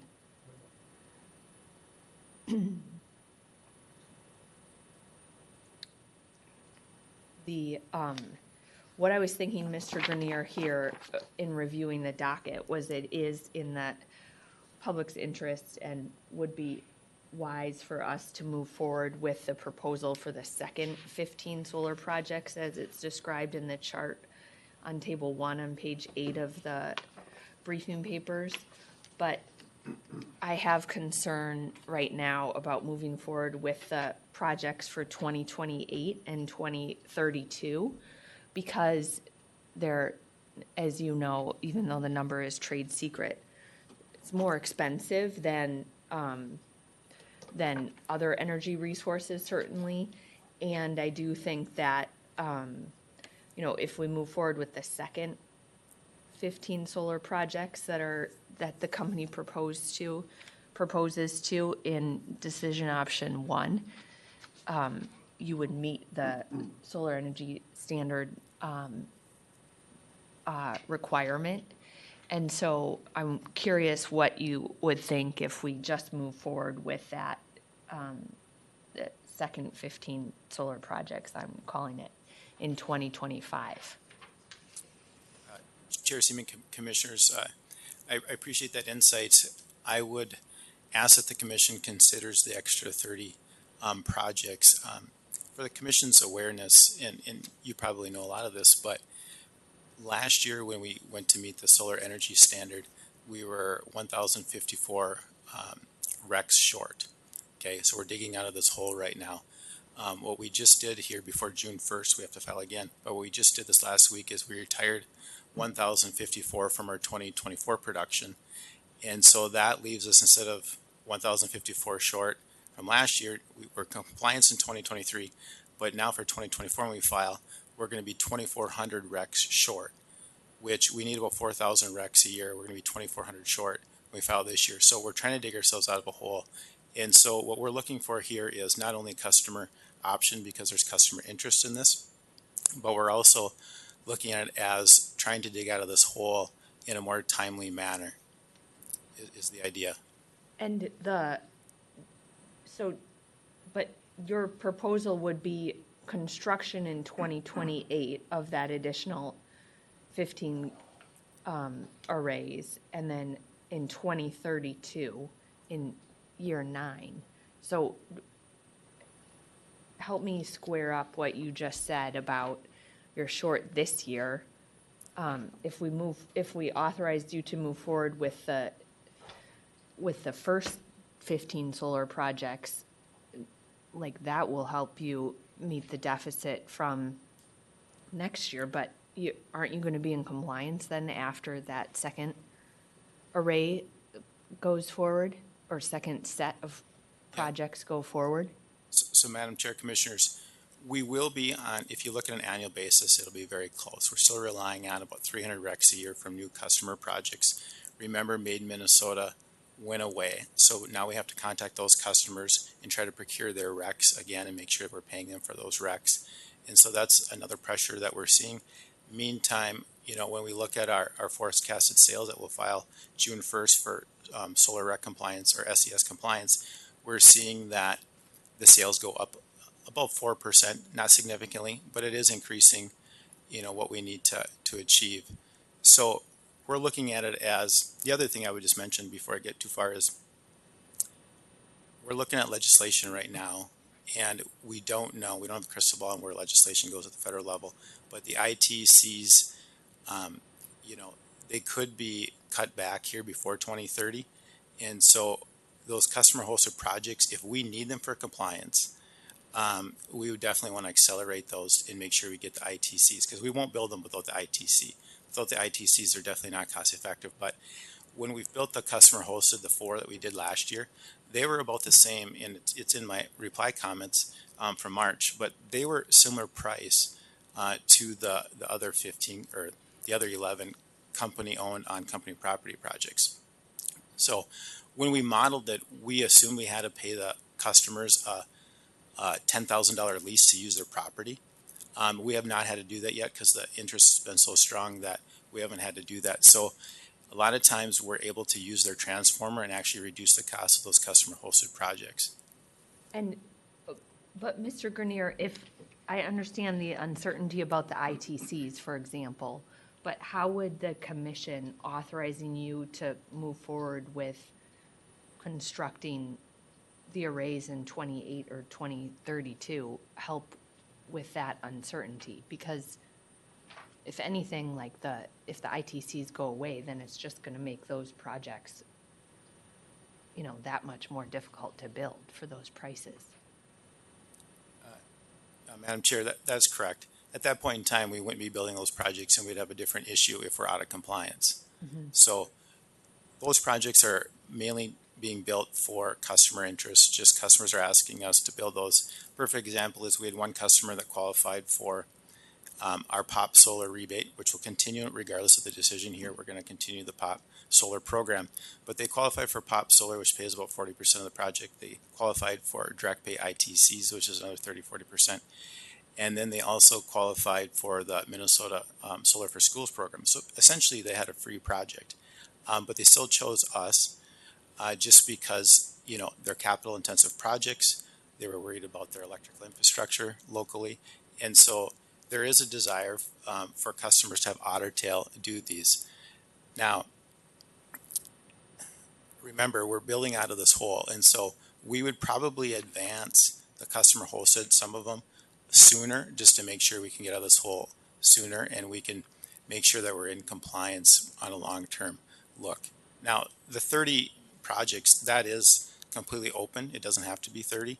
If you feel like 20 is more reasonable, we would definitely go with that. But we know there's interest from our customers. We'd like to serve their interests. I think the concern that I have is not that we want you to be in compliance, obviously, but we don't necessarily want to continue to, I mean, we want to be supportive of the company's efforts, but what's the most cost-effective way to continue to both be in compliance, but not just pass on additional costs to customers for over-compliance is what I'm struggling with here, Mr. Grenier. I still, like in my analysis or looking at it with staff, it was like, okay, it makes sense to go ahead with it, with decision option 1, but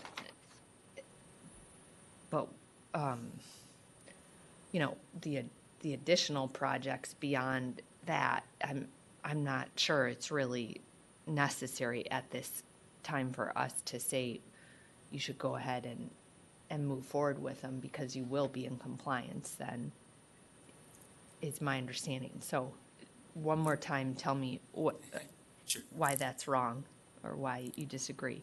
So, Madam Chair, you know, if you look at chart 1, the first thing I'd say, if you look at chart 1 from my March 7th reply comments, you'll see that the orange dots, which were the customer hosted, and those are in alignment with the projects that are placed in Otter. Mr. Grenier, chart 1 on what page? Page 3. My reply comments from March 7th. Oh, I don't have those. I don't have that open in front of me. Those are March 10th. Yeah. I just have the briefing papers. The trade secret reply comments. Here, Madam Chair, you can check out my iPad. Sorry, looking at, that's okay. Okay, sorry, Mr. Grenier, start it over. Yeah, Madam Chair, Commissioners, sure. So the concern about the customer hosted being more expensive, I first want to dispel that a little bit as far as, if you look at that chart on chart 1, you can see the dollar per kW installed there. Those costs are all in alignment versus customer hosted or if it's placed on Otter Tail property. The other thing I would just say is, Except this is talking about the customer hosted. What decision option is this referencing then? Decision option 3? So, Mr. Grenier? yeah, Madam Chair, that is correct. I'm talking about customer hosted, comparing those costs to. And that would be constructed from 26 through 2035. The costs contained in chart 1 are the costs from the projects we built in 2024. Mm-hmm. So the orange represent customer hosted, and so the idea is they're equivalent in costs to other projects. Now, your concern with, you know, won't you be in compliance regardless? Why would you have to build customer hosted? I've been here, I think, twice before, not in compliance, and the commission generally was not real happy with our lack of compliance. And we always thought we were going to get in compliance because we had these different mechanisms we were trying. We were relying on customers to produce RECs for us, and we found ourselves not in compliance because we relied on customer projects to come to fruition too much. And so this plan before you is a solid plan to make sure we're in compliance, regardless if sales increase a little bit, and regardless if customer projects don't show up. Can I ask a clarifying question? Commissioner Partridge. Thank you, Chair Sieben.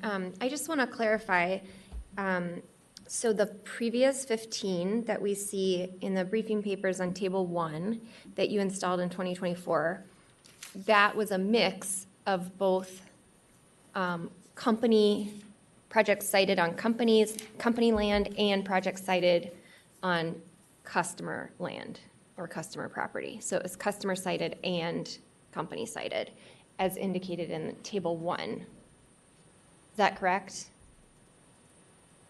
I'm sorry, Chart 1. I'm doing multiple tables and charts. I apologize. So the 15 projects that you put in 2024 were a mix of both company property and customer property cited projects. Is that right?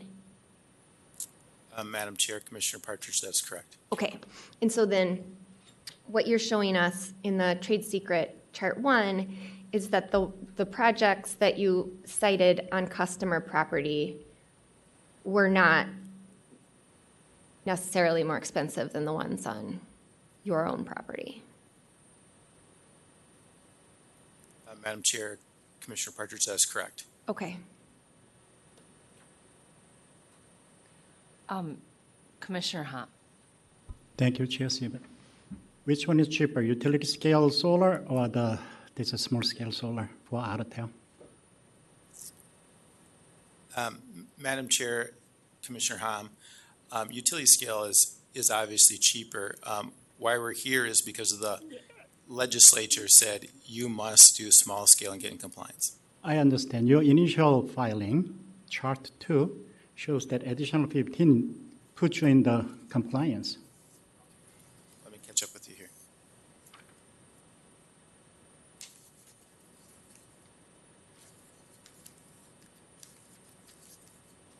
It's December 18th. Yep. Okay, Madam Chair, Commissioner Hom, what was the question now? According to this, additional 15 will put you in the compliance.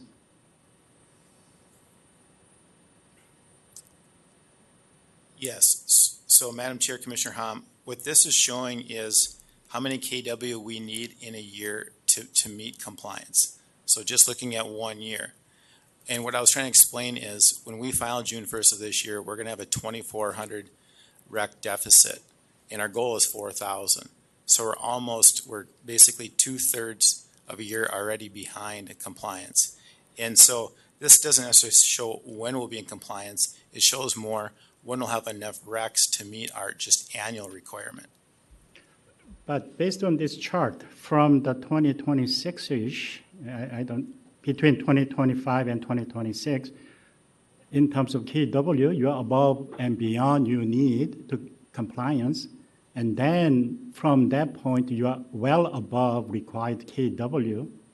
So there is a way to you can true up. Yeah, so Madam Chair, Commissioner Hom, I think that in this chart in my initial comments is a poor chart, and I believe we submitted a different chart later that indicates a little bit of a different story, if I may find it. And it was in department, I think it was IR actually responded to the department in, might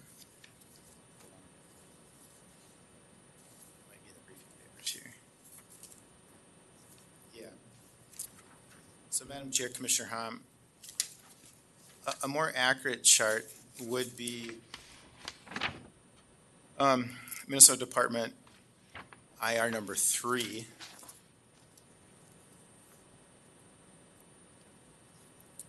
And what that one indicates is, again, it's looking at KW installed and when we would actually meet our, if you're just looking at a singular year. And what that's showing is that we would be meeting compliance in that 2026 time with these extra 15 that we build. That is correct. Now, we would be meeting it on an annual basis, but then we're going to have to dig out of this, we're a year behind. The other thing that this doesn't look at is When we build in a year, so for example, last year, we built 15 in 2024. You build 1 year, and then they produce the next year. And so you're always lag almost 2 years by the time you file, or a year and a half by the time you file for them. So there's always this lag as far as you build a year, you don't get to production that year, you wait till the next summer to get the production, and then 6 months later in June, you actually file it. Do you need all those extra 30s to comply?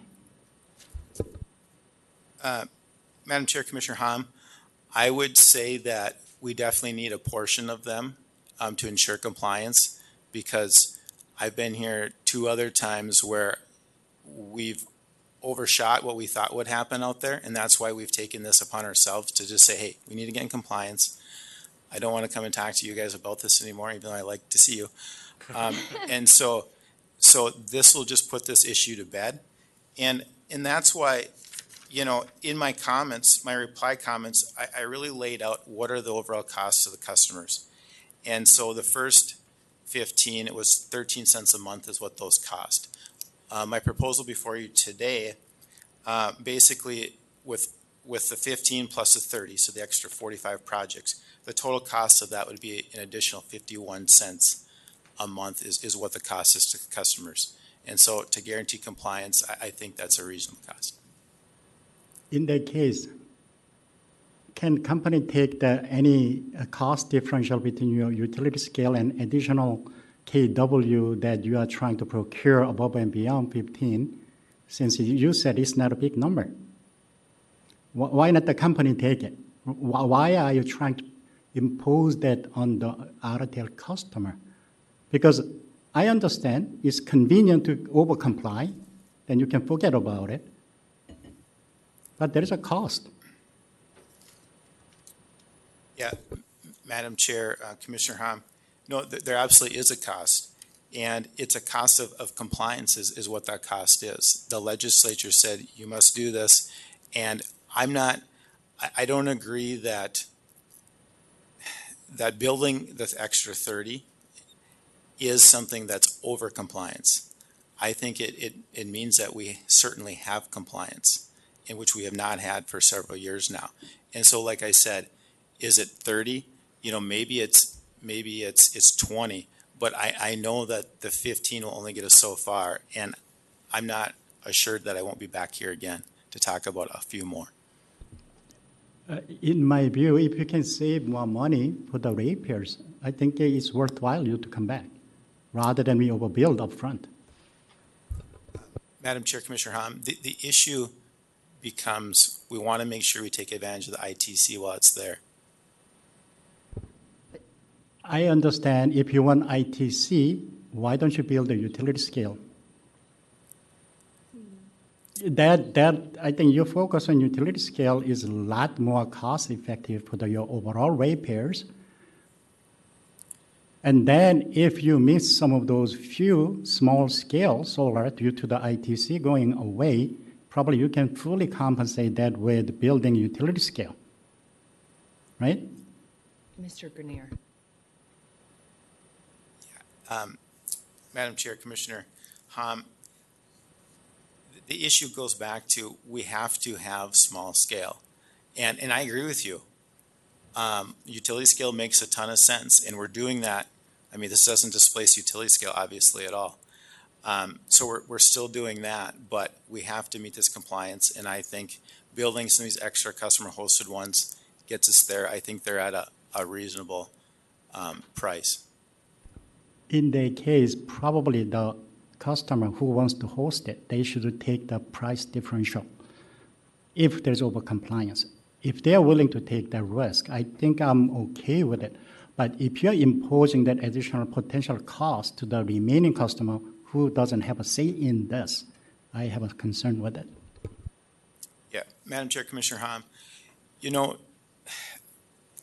I think that's a fair point. I think that these, you know, Otter Tail service area, we're so extremely large, and dispersing these projects across our service territory in different small towns, I think there's some community benefits there too that should be recognized that are non-monetary. But I think it it sparks interest in small scale solar. It gets people thinking about, maybe we can do this in our community. We've heard from customers how excited they are to have local generation in their community. And so if we did what you're proposing, it would probably end that program, customer hosted. And it's a program that a utility in Iowa is doing, and that's where we came up with the idea. I can't take credit for it. So that's where we took it from. And I think it's a good way of getting solar that wouldn't be built. I mean, we're actually getting projects built out there that wouldn't be built because of your approval, over a year ago. Now we have 50 more projects, and 11 of them, or 4 of them, are at customer sites. And so I think it's fantastic. And I do think you have to recognize the non-monetary benefits as well. Commissioner Sullivan and then Commissioner Tuma. Thank you. Thank you, Chair Sieben. Mr. Grenier, there's a couple kind of quick questions I'm hoping to get quick answers on. When I look at the additional there's the 15 in 2025, no controversy on that. I'm totally, at least from my perspective, I can't speak for my colleagues, but I know Commissioner Tuma doesn't like the sun. No, I don't. But just kidding. But when I look at it, and I hear you say, well, we'd like to speed some of these up maybe, but how does compliance I see if we do the 2025 projects, you're compliant. You get to compliance in 2025 or 2026. I don't understand the digging out of a hole, because I just feel like, okay, now you got the megawatt hours, you're out of the hole. So I don't quite understand that, and maybe it's just I'm not understanding the math that you're looking at, and maybe there's something that we required, like got to go retroactive or something. You can get to that. But I see these projects coming on in 2028 and 2032. So, I mean, if you have a lot of growth on your system, the solar energy standard is going to scale accordingly, and you'll be back in 2027 saying, hey, we got to do some more small solar because we've had 3% year-over-year growth and our system's larger, and now we're going to be out of compliance with what we got.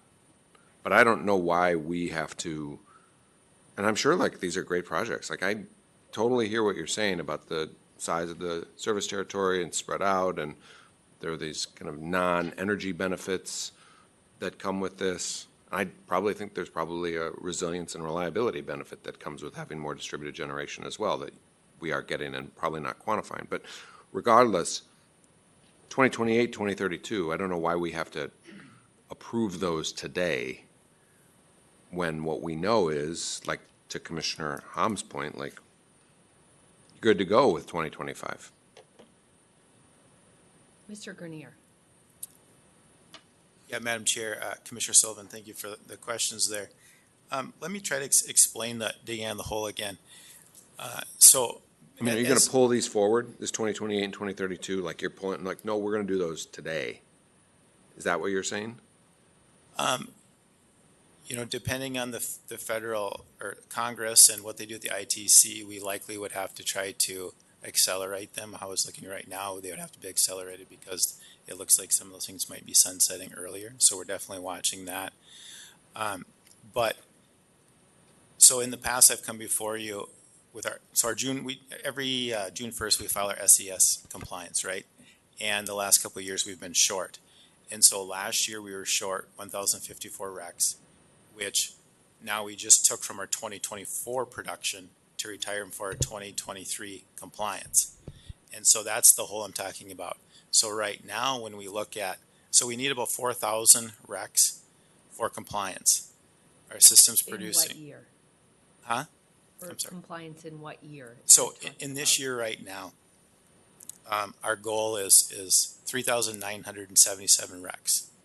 Okay, this is what we'll be filing here next week.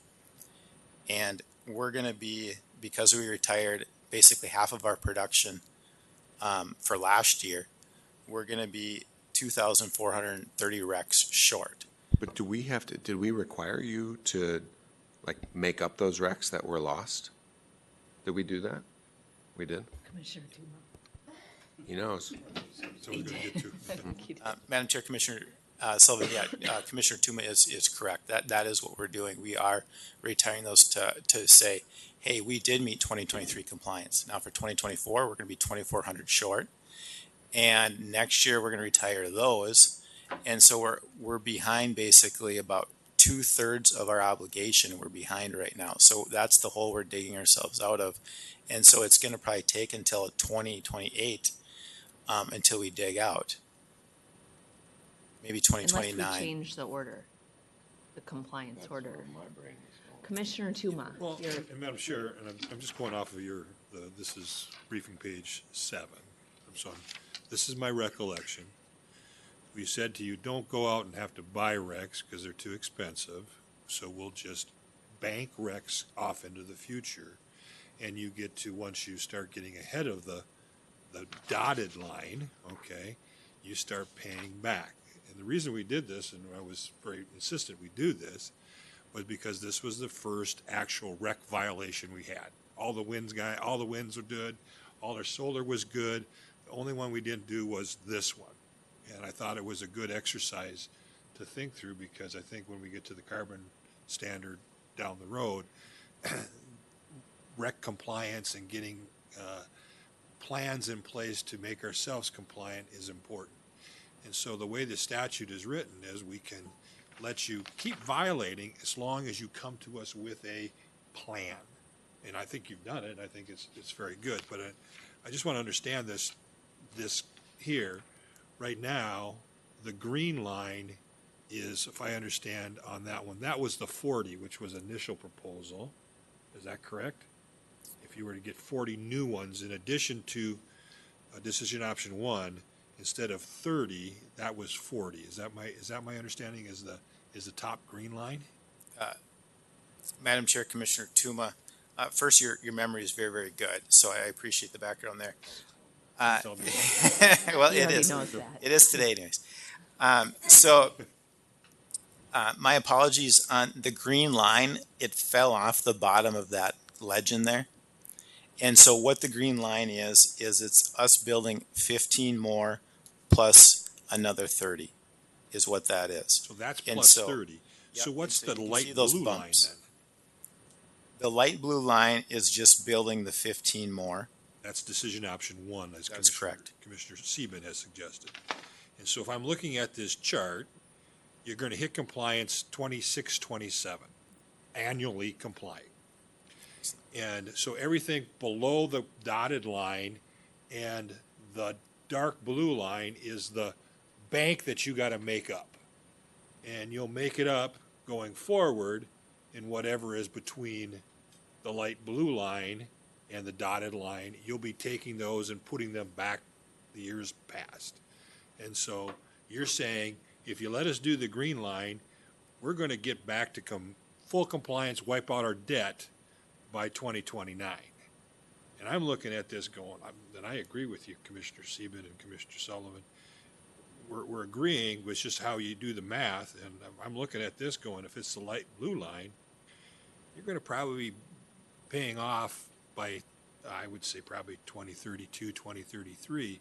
And then after that, we have this expensive solar that Commissioner Hom was talking about that we've already approved, and you're going to just be writing those recs off as standard recs for your solar because you've already met your compliance. Now, the compliance could go up based on your kilowatt hours. If you start off putting in a lot of data centers and stuff like that, that number, that dotted line could go up and cause your compliance to go up. But as you've done the math here, it looks like a good plan is to say, keep doing this till 2032 and we'll keep monitoring you. Yes, you've done good. You have a plan. That's exactly how we want this SCIS to work. You dug yourself a hole, but you got a plan to dig yourself out. And so that's kind of how I see this, and that's that. So you're confusion. supportive of the entire plan, though, or just? No, I'm just supportive of the 15 only, the first that you talked about, decision option 1. Okay, got it. And letting the compliance that you have done, it's going to not pay back until 2032. 2033. That's how I see it, but you can correct me if I'm wrong. Madam Chair, Commissioner Tuma, no, you're accurate in how you're looking at it. I appreciate that, Commissioner Tuma, because I think that also as we look forward to other compliance filings, there's still going to be an opportunity to adjust later and approve additional projects if needed to get into compliance. So anyway, appreciate that exchange. Commissioner Sullivan. Okay, I just want to make sure that I understand this, because I think forcing you to overbuild so that you can be compliant with 2023 and 2024, that just doesn't seem right to me at all. That seems like overly bureaucratic, because going forward with just the 15, you are compliant going forward. You are compliant. And from the perspective of your ratepayers, like, why should they have to pay more because you were out of compliant with the small solar scandal, which quite frankly is not a lot of megawatt hours in the grand scheme of thing. But so, Commissioner Tuma, what we're thinking the same thing. I just want to make sure that I understand, because wouldn't we have to reconsider our old order that says no? No. But but the company wants to be in compliant. They want to be able, but are we permanently holding them out to, no, you're not in compliant. You're not in compliance. You're not in compliance. Just kind of dangling it in front of them? Is that what we're doing with your motion? What we're doing is we're approving their plan to get compliant. That's what we've done. We've done Oh, a plan already. okay. They want to modify that plan by doing it faster. They want to get to compliance quicker. I gotcha. With Okay. that green line, and because that green line then stays up after they're in compliant in only a couple years, we're paying for expensive energy, so you're right. Okay. We want them to get compliant, but we were willing to stretch it out over a longer period of time Ah, as okay. more expensive energy that the legislature mandated us to have them do. Got And it. the legislature knew these weren't going to always match perfectly, and so that's why they gave us that flexibility to say, when it doesn't match, you can give them a chance to comply Kind of over time. dial it in, titrate it in. Exactly. Got it. Okay. Mr. Grenier, you, Yeah, Madam Chair, Commissioners, I believe your previous order, it gave us basically a 3-year window, and Commissioner Tuma, I'm sure remembers it better than myself, but it was a 3-year window as far as that we could be out of compliance. And so what we're doing here is we're retiring those for 2023 compliance and kind of getting rid of that year as far as, hey, now we're in compliance. And so we're trying to just make sure we don't violate that previous order where you said we could be out for up to 3 years out of compliance. okay, I think I'm good. I think I understand. Chair Stephen, I wanted to just poke on a couple things really quick. So first of all, I appreciate, Mr. Grenier, your effort to try to get in compliance as quickly as possible. When I started working in utilities, the first thing I was told is that we are compliance animals, and that is what we do, is we comply. And so I think that is exactly what you're trying to do, and we appreciate it. I wanted to also bring up, though, there's an additional thing, which is the customer-sided piece of it, which is that not only are you trying to get in compliance, but you also see value in customer-sided small solar that you own, and how that helps your customers. And Bemidji State provided a letter explaining how that would help them to invest in solar. And I don't want to lose that, but I do want to say, we recently, as you may know, approved the distributed capacity project for Xcel Energy through the IRP. I think there are some other opportunities to maybe bring forward a similar type of proposal so that you could continue to provide that service and that benefit to your customers, because I can't speak for everyone, but I think there is value in that, and I am not discounting the value of this additional opportunity. I think it could allow you to site distributed resources in specific places to provide additional resiliency, reliability, and grid benefits that would certainly avoid costs on the system that we should be considering here at the Commission. And there is precedent and there's an example of us, recognizing those benefits. So I would encourage you to consider bringing forward a proposal that would allow you to sort of capture those benefits potentially and continue to provide the benefits to those customers who are interested in you owning solar on their facilities. So you don't want to say that, from my perspective, that that's a bad idea or that I don't support it on the face of it, even if this isn't the place where we'd want to approve that, given that we're only talking about the compliance of the solar standard. I think that it would still be interesting to see in another context if you have the ability to quantify additional benefits of the customer-cited approach and bring that forward, then it would be interesting from my perspective for us to consider that, along with some of the community benefits that you talked about, economic development benefits, and things like that. So I can't speak for anyone else, but I think in a different context, if you were able to show that these projects are, in fact, cost-effective when you consider all these additional benefits, I would still be interested in those projects. But I agree with my fellow commissioners who have pointed out that when we're just talking about compliance with the small solar standard, I think we don't want to overshoot and drive up costs for that. Thank you, Commissioner Partridge. So for the department, if the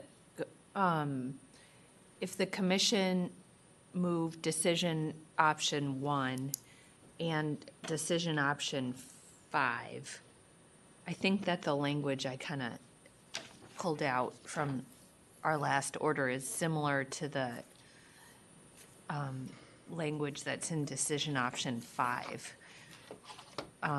Would you agree that then Otter Tail would be on a path to compliance and we wouldn't be, that would be a reasonable decision for the commission to make, considering your other comments in the record about how you're recommending we, at this time, deny some of these additional programs?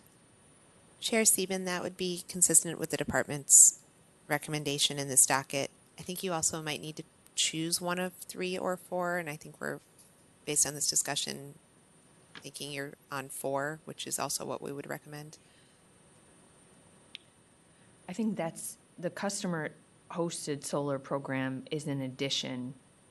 That's when we're talking about the future. And so what I was thinking headed in here is that we'd approve the 15 additional projects that Commissioner Tuma walked through on the chart. And then I don't know if we need to deny it at this time, but Mr. Grenier, if I understand your point about in the record about you wanting the flexibility for the additional 15 projects, whether to host them either on Otter Tail property or on a customer property. So do we need to approve 3 if we do 1, or could we just leave it, be silent on it? Well, sorry, I'm getting them a little bit. Madam Chair. I'm getting a little confused. So I think we would just do 1 and 5 and not make a decision on the customer-hosted solar program. But just to be clear, Mr. Grenier, if we did that for the additional 15 small-scale solar arrays that you would build starting next year, can some of those 15 be customer-hosted as well? Madam Chair, Commissioners, that's the idea. We're going to look for the lowest cost options out there. And so if we're going to, I would like it where there's flexibility. Likely it's probably going to be on our own land, but if we find a customer that wants to participate, doesn't want to charge us a land lease, has a transformer with capacity that we could connect to, if it's lower cost and an alternative, we definitely want to go for the low cost option. So again, we don't need to move decision option 3. You would have that flexibility if we did number 1 for the 15 projects. Madam Chair, that's correct. That's how I see it. It says, has flexibility in there, and so that's how I understand it. Is One that? has the flexibility or customer Yeah. Yeah. Okay. So I would, unless there's other discussion or questions from commissioners, I'd move decision options 1 and 5. Is there any discussion? We need anything more, or is that? No, I mean, Did you have something? you have the option of doing number 4, but as you indicated, you don't need to. You can have a no action alternative, which is what you're doing, so. Commissioner Hump. Thank you, Chair Siebert. Company, I just need to ask one clarification. So customer-owned site, the customer-owned site and company is going to build, you are considering publicly owned building, right? So we don't have to say that as a preferential, or we are expecting company to find the lowest cost place to put it on, and which can include the public building. Madam Chair, Commissioner Hom, so the 4 that we built in 2024, so one was at Bemidji State University, one was at Northwest Technical College in Bemidji. Okay, so those are publicly owned institutions. The other one was at Sanford Health, which in my opinion has really good optics to the community, so it's the hospital in Bemidji. And then the 4th one was at Brunswick Boats, or also known as Lundboat Company.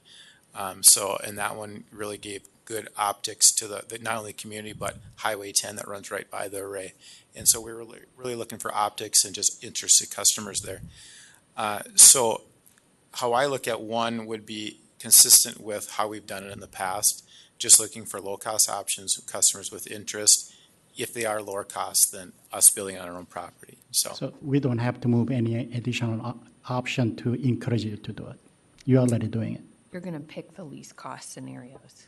That is correct, regardless of Commissioners. Yes, optics, that's I what think. we always do with everything. Yes. Okay, thank you.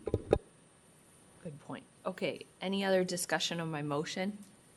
Hearing none, all in favor, please say aye. Aye. Aye. Opposed? The motion prevails. Thank you very much, Mr. Grenier and the department.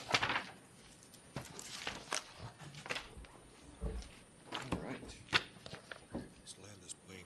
One more docket to go. It feels like it's like 5 p.m., but it's only 1 o'clock, right? So,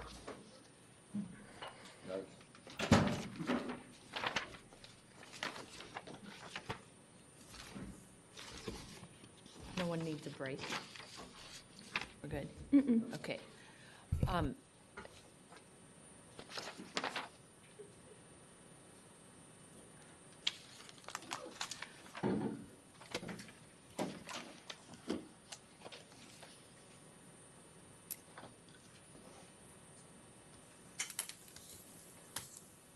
Please introduce our last item.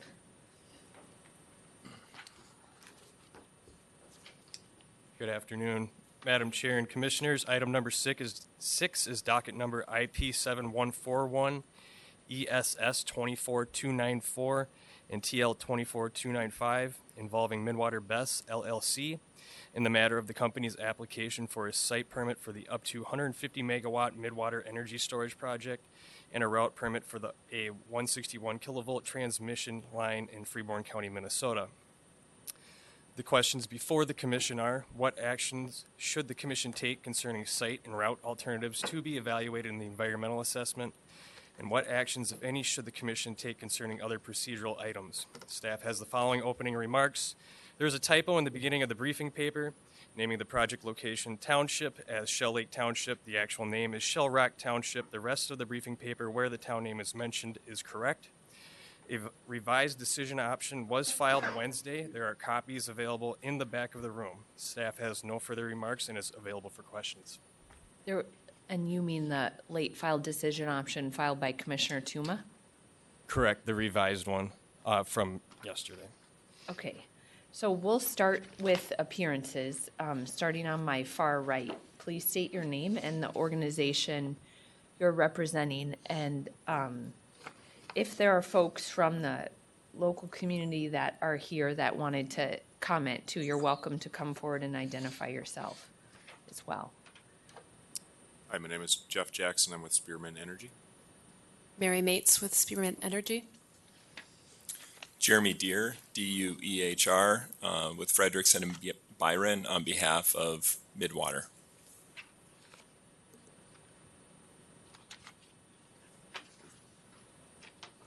Jim Sullivan with the Energy Environmental Review and Analysis Unit with the Department of Commerce.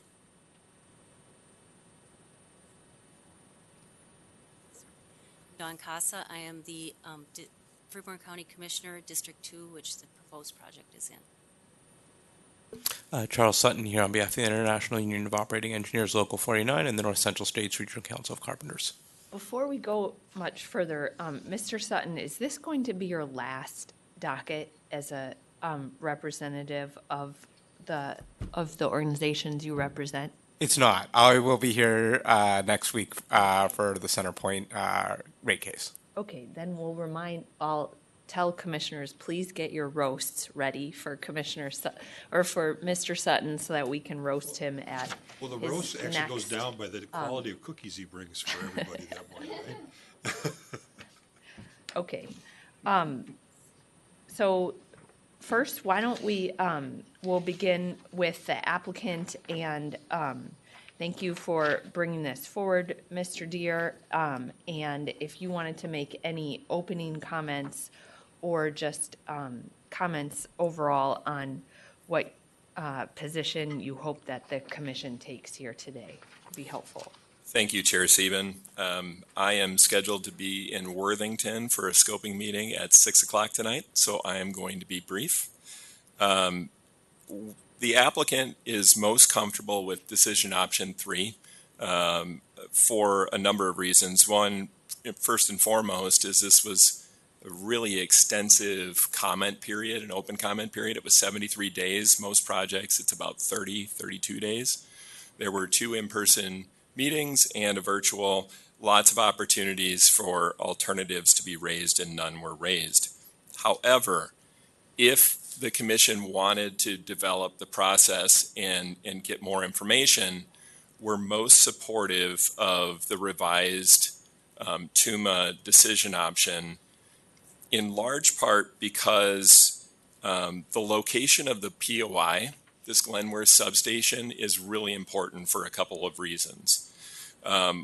First, the location was chosen, we said, because of available capacity, willing landowners, but also just to expound upon that available capacity, this substation, this node in the system, is known as having high volatility and a lot of congestion. So finding another substation that may have capacity wouldn't do the same things to solve the same problems. And so there are significant problems here with the network that this project can help solve. The second part of that is the MISO application was submitted in 2022. We're 3 years in, and we're just now completing DPP1. If the location of the point of interconnection changes, we would have to withdraw the application, submit a new application, and start over again, a 3-year process. Along with that, the more timing that we have, the length of time, the more uncertainty it creates for the project when the project has some very significant payments due to MISO to continue the study. And if, as a matter of fact, we're $6.5 million deposit due in about a month. And then in September, another $7 million deposit to keep this position open. So the longer and the more uncertainty we have, the more difficult it is. So that's one big part that TUMA's decision option, revised decision option, does, is it focuses the analysis on something around this Glenmore substation. The other thing it does, I think, in even though we've had very robust involvement in the local community, we do think it is worthwhile and could be beneficial to bring together the stakeholders to have that discussion. We do have some friendly amendments that we would like to make, and one is to establish a timeline by which the advisory task force must be done. The statute and the rules provide that the task force will, or the advisory task force will expire the earlier to occur of its deadline, or when the work is done, we don't want this going off indefinitely. Understanding, in talking with Mr. Sullivan, that it will take some time to get people onboarded and to have constructive meetings and then to prepare a report. We do understand that. Not sure what those timelines should be, but friendly comment. On the number examination, the items to be examined, number 5, I think it erroneously states being within city municipal services. This is not within the city. It is within the county. It is local. And so you might be able to just strike being within the city municipal services. The task force composition, it says shall be made up of the following citizen representatives. I would anticipate, and Commissioner Casa can speak for herself and the Freeborn County commissioners if she so chooses, there will be many of these that will elect to participate. However, some may not. So I think we could just say the following citizen representatives to the extent they elect to participate. And then one final note is Minnesota Statute 216E.08 actually prescribes that a member of the local development agency, economic development agency, should also be a member. So I would add a member or designee of the Albert Lee Economic Development Agency.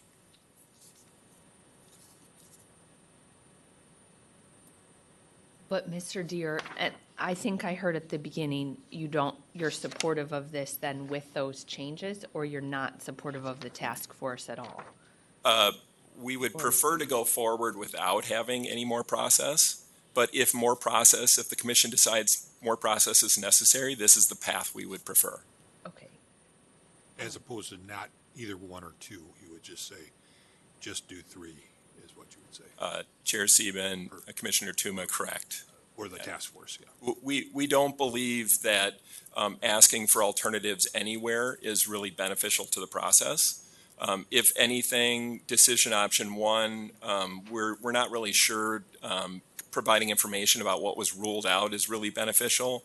What we can do is provide a supplemental filing talking about why it's necessary here and provide more information that would help the record. You know, and Madam Chair, none of those questions are okay right now. Well, I was going to hear what the other parties wanted to think about their overall position. That's what I'm asking. And then we'll go to you. Okay, so EERA, Mr. Sullivan, on your overall recommendations for what you think the commission should do with this docket today. Commissioner Sieben and commissioners, in terms of the proposals on the table, EERA can make pretty much any of those work. It's really recognition of the time and the resources, and if it helps support the decision, we can certainly make that happen. The offer laid out by Mr. Deere, I think, adds some important details, especially the economic development component, which wasn't included and likely should be part of this analysis. I think that that's very reasonable. So. Okay, and for County Commissioner, are there any comments you wanted to provide about what, at this moment, like what procedural path you'd like the commission to take? Okay, I had something written, a statement. Do you allow me to read that? Or? Sure. Okay. Go ahead. First, I'd like to, is this working? Yes. Okay. All right. First, I'd like to thank you for the opportunity to be here today and represent my constituents. Also, Mr. Tuma, I do appreciate this. This would be a welcome opportunity for us. And as far as everyone that I read on here would probably want to participate.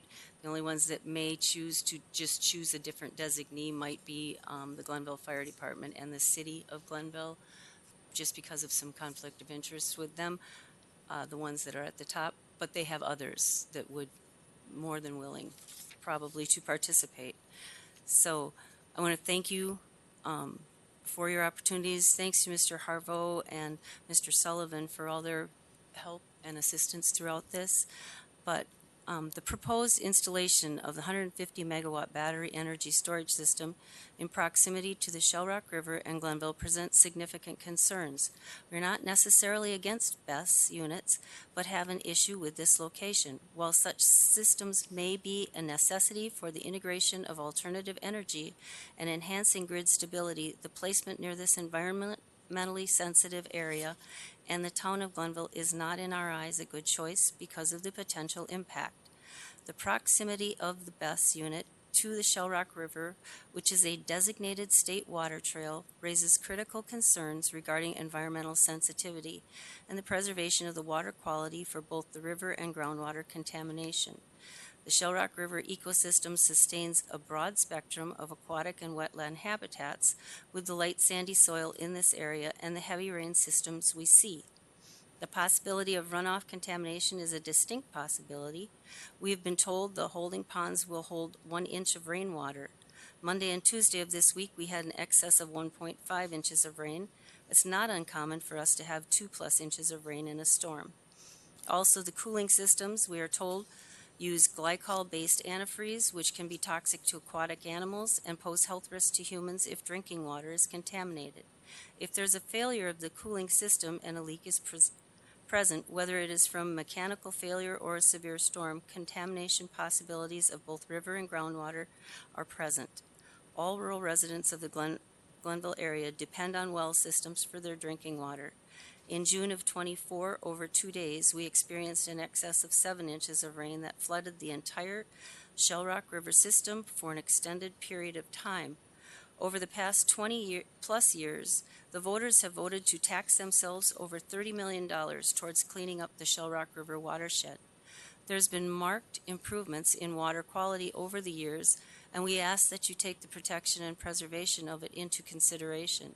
Decisions on this site could ultimately impact the river and our neighbors to the south in Iowa. We are told it is rare that there are thermal runaways with the BESS systems with improvements in safety systems.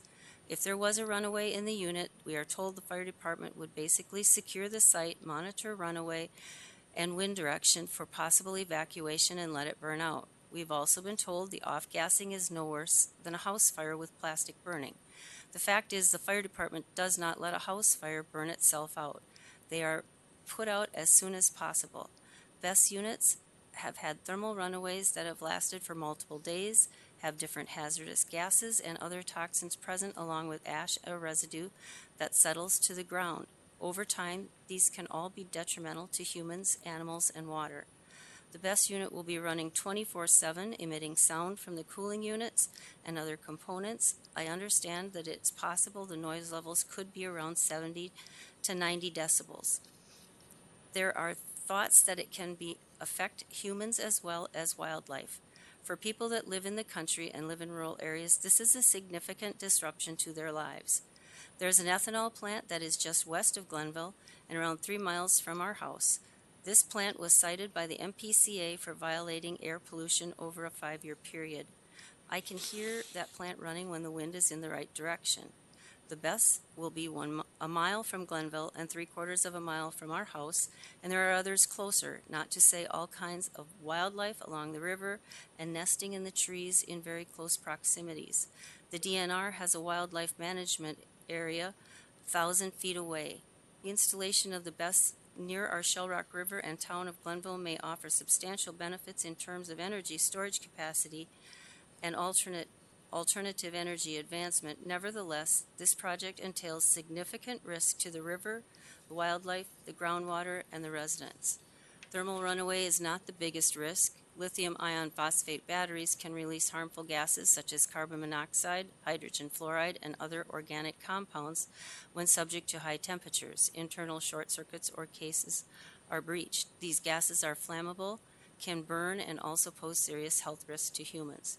The question was asked, what is the plan when the batteries when they reach their life end? The answer was that they were working on it. It was also said they may go to a landfill. I don't think that's an acceptable answer at this time. Does the Public Utilities Commission require Spearmint to have a plan and fund in place in case of a disaster and end of life on batteries along with water, noise, and air quality monitoring? Glenville has an elementary and secondary school that is north of the site, with the school and the general population in the area. The possibility of thermal runaway or off-gassing of damaged batteries, along with ash and residue moving toward populated areas, and prevailing winds in spring through fall being from the south and southeast. I feel this is not an appropriate location and would respectfully ask the Public Utilities Commission to deny this site location. We are not against these, we're just against the site. We have asked numerous times if there was a study done. They each time come back and said they didn't have it with them. When you go to Beacon, you can see that ITC has numerous other sites in our county, and we just want a reason why they chose the one that's the closest to our water supply. Thank you. Thank you, Commissioner. We appreciate it. Mr. Sutton, your recommendations for the procedural path the commission should take now. Thanks. Our unions support the project, and we recommend 3. Obviously, selecting 3 is not granting a site permit today.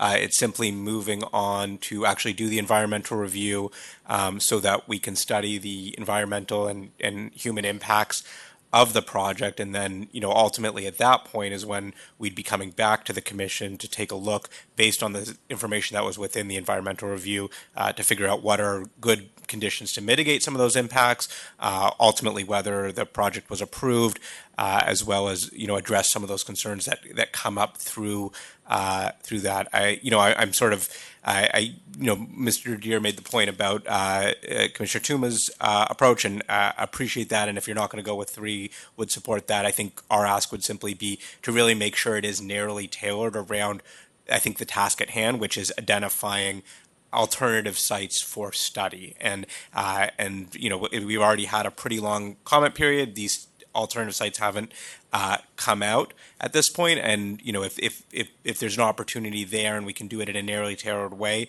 that may be an appropriate way to get an alternative site studied. But I just want to say this in recognition that we're not at a stage where we're making a final yes or no decision. We don't know what types of conditions are appropriate in terms of mitigations in a final site permit or the granting of one, and that's ultimately something to be addressed after environmental review. So I think our first choice would be to move right to environmental review, if not really adopting a narrowly tailored process to get some of those alternatives on the table for study. Thank you, Mr. Sutton. Commissioner Tuma. Yeah, Madam Chair, thank you to Mr. Deere. One of our charges in our rules and in the statute is to find ways to deal with community input, and sometimes public meetings are not always the best, and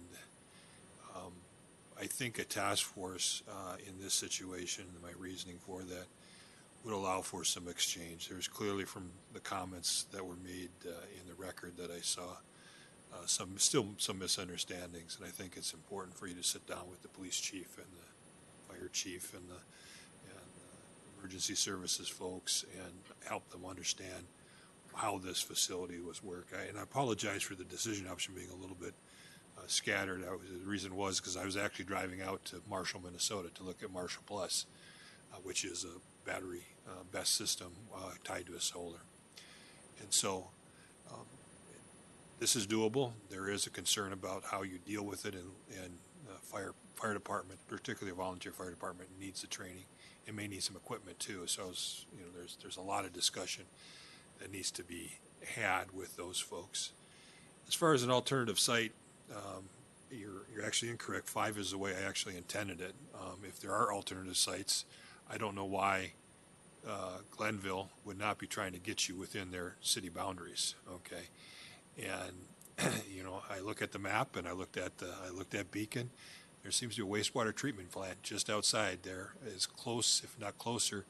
And if this was Johnville and not Glenville, I would be talking to my mayor and saying, get out there, talk to these guys, and see if we can put it right next to our wastewater treatment facility, because Mr. Whoever owns that property was probably complaining when we put the wastewater treatment facility in there about he's not going to get value for his property. And so there's other options. Again, the term is viable, and so I'm looking at it, my commissioner, CASA. Viable means the landowners are willing to sell, and not, oh, I'll sell it to you for $1 million. I mean, willing to sell at a reasonable price. And so I don't know who's out there, and we need to assess this, because my understanding, Mr. Deere, is that you're taking an existing conservation easement property, and you're going to cancel the conservation easement and put the BESS right on that. Is that my understanding? Chair Sieben, Commissioner Tuma, part of the conservation easement will be removed. This also was a site that was extensively used for quarrying and rock quarrying, so there was development on the site in the past. It is true. To your point on number 5, if I might just go back, I misinterpreted your intent there. I appreciate that intent as to alternatives, and that makes sense. And that's important to understand, is that it is right next to a river. It is an existing conservation site. This would be a site, if you were putting a wind farm there or a solar farm, we would probably tell you to avoid. And so I think it's appropriate for us to do a little more in-depth analysis of what is around there.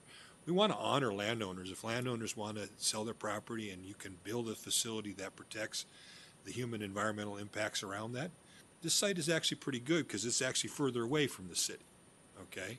Now, like I said, if I were the city, I'd want you to be in the city. I'd want you paying property taxes so I could pay for that equipment that I need, or the training that law enforcement and emergency services and the police department have. And so I don't know why that conversation hasn't happened. I mean, that would be my first thing that I would have done, is say, go talk to the city and let's just find a better location. Maybe they plan on having an industrial park out there. You could be the first one in their industrial park. I don't know what. But that's a conversation that is not designed for a public meeting setting, okay? That is more of a task force of good, I call them grass tops. Ms. Casa, you're a grass top, okay? Your husband back there, grass top, okay? Economic development guy, grass top, okay? That's where they get a chance to sit down and actually struggle with this, okay, and figure it out. Ms. Casa, there's going to be a BESS there. I'm going to tell you that. He told you why there's going to be a BESS there.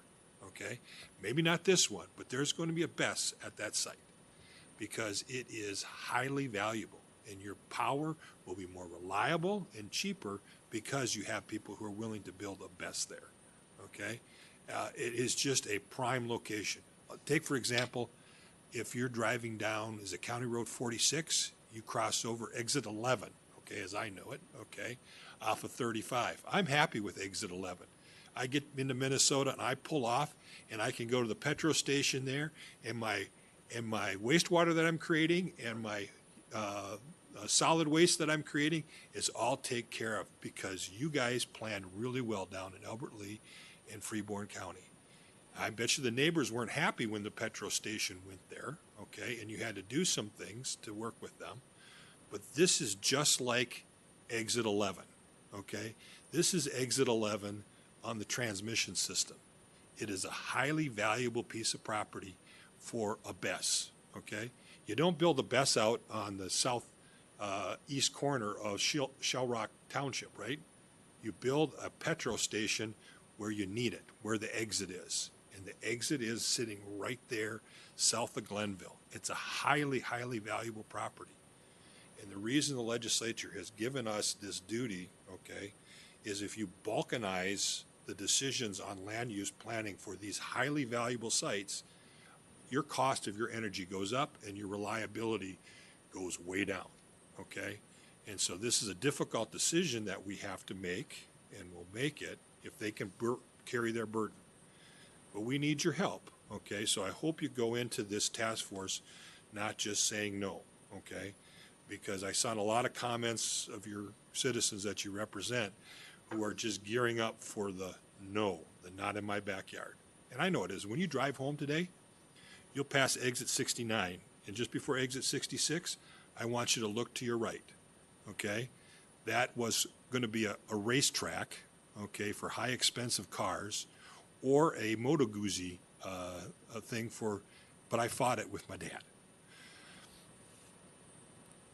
A Moto Guzzi? Moto Guzzi, a bunch of little motorbikes screaming around and making lots of noise. Okay, so I know it would have been, but the neighbors didn't want it. That's where my dad lived. He lived right by there, and so I understand how this works, and these are difficult decisions. I had to press really hard on my cousin who was a, township officer, and we had to have tough decisions, okay, to make. This is going to be a tough decision, but you have to understand, in the end, we finally have to make that. And if they break their burden of proof, if you're just screaming no and not helping us, okay, to figure out what is an appropriate setback, a mile from the school is not a setback that concerns me, okay? We're going to have to build these BESSes in Burnsville and Lakeville. You'll drive by one when you go by Lakeville. There'll be a BESS there someday where there's lots of city homes. If we're going to build this system that is carbon-free, that we've been obligated to do, there's going to be BESSes. And those BESSes are going to be in neighborhoods. They're going to be next to schools. We need to figure out what's an appropriate setback.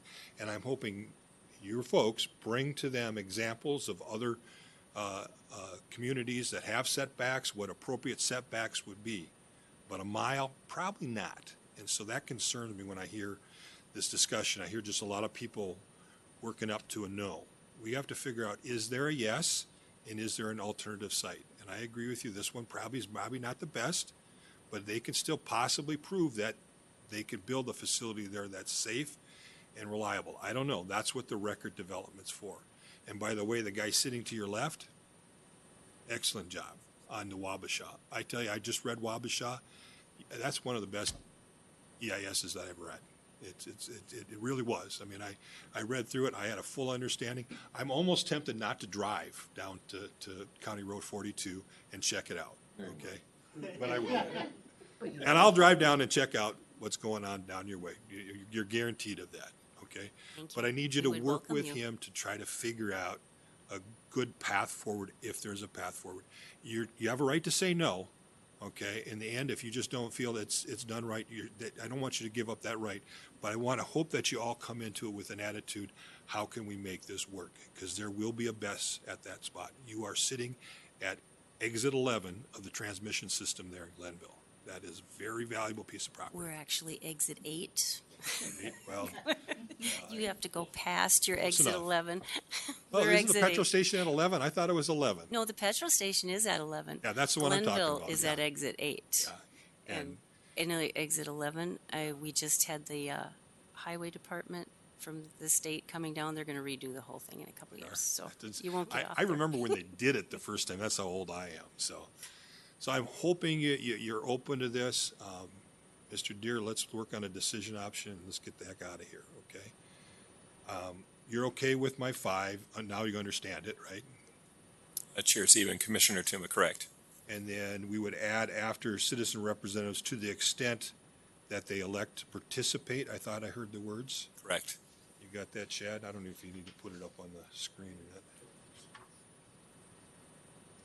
And then the dyslexic in me did not get the language on the task force expiration. So, but let's get these two first.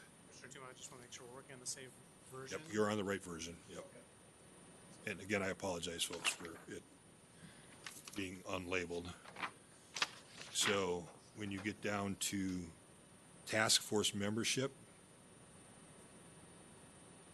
so go up right there. So after representatives, to the extent they elect to participate.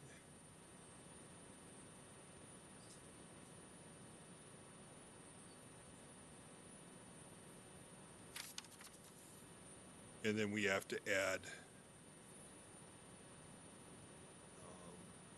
a new participant. Could you say what the participant was again, Mr. Durr? Commissioner Tuma, a member of the Albert Lee Economic Development Agency. Or their designee. Yeah, I think that would work. Yeah. Yes, the Albert Lee Economic Development Agency. And so whether it could be a designee, because I think that would encompass a member or a representative. And then after agency there, Chad put or their designee. And then my understanding, you had some language on the task force ending, which I think is a good idea. The timing, right? Huh? Are you saying the timing? Yeah, he had some language there he said before, so. Yeah, Commissioner Tuma, And I think it would go in the second paragraph from the top, the second to last sentence where it says deadlines established by the Commissioner of Commerce. I would suggest we put a comma, provided the department shall provide a summary of the task force findings to the commission by, and then a date. It doesn't necessarily set forth an expiration of the task force, but it at least puts forth a timeline when we want this report filed. The date, so what are we looking at, 90 days past the order is what you're thinking? Or? Yeah, I was thinking about 3 months. It's about 3 months for an EA on average to be prepared. There will be some time that I'm sure Commissioner Casa will need to go back to the county commissioners and they would have to vote and choose somebody. So there's going to be time there because I don't think you can do it unilaterally. Our next meeting is June 1st. June 1st. So we're already bumping up against some time. And then Mr. Sullivan's going to have to work with staff or whoever else is going to help him to prepare a summary of the findings as well. So, Mr. Sullivan, what are you thinking we should put in there? Commissioner Sieben and Commissioner Tuma, ideally there would be 3 meetings of this task force to actually accomplish the task we're talking about today. So 3 months is not unreasonable, but it will be tight given that there's likely different calendars for different meetings with the participants. So we'd have to recognize that as well. Should we say 120 days then, after the order? Or 90 days after the order is probably good enough too, because there's going to be some time for Chad to write the order too. So I think that's correct. So 90 days after the order.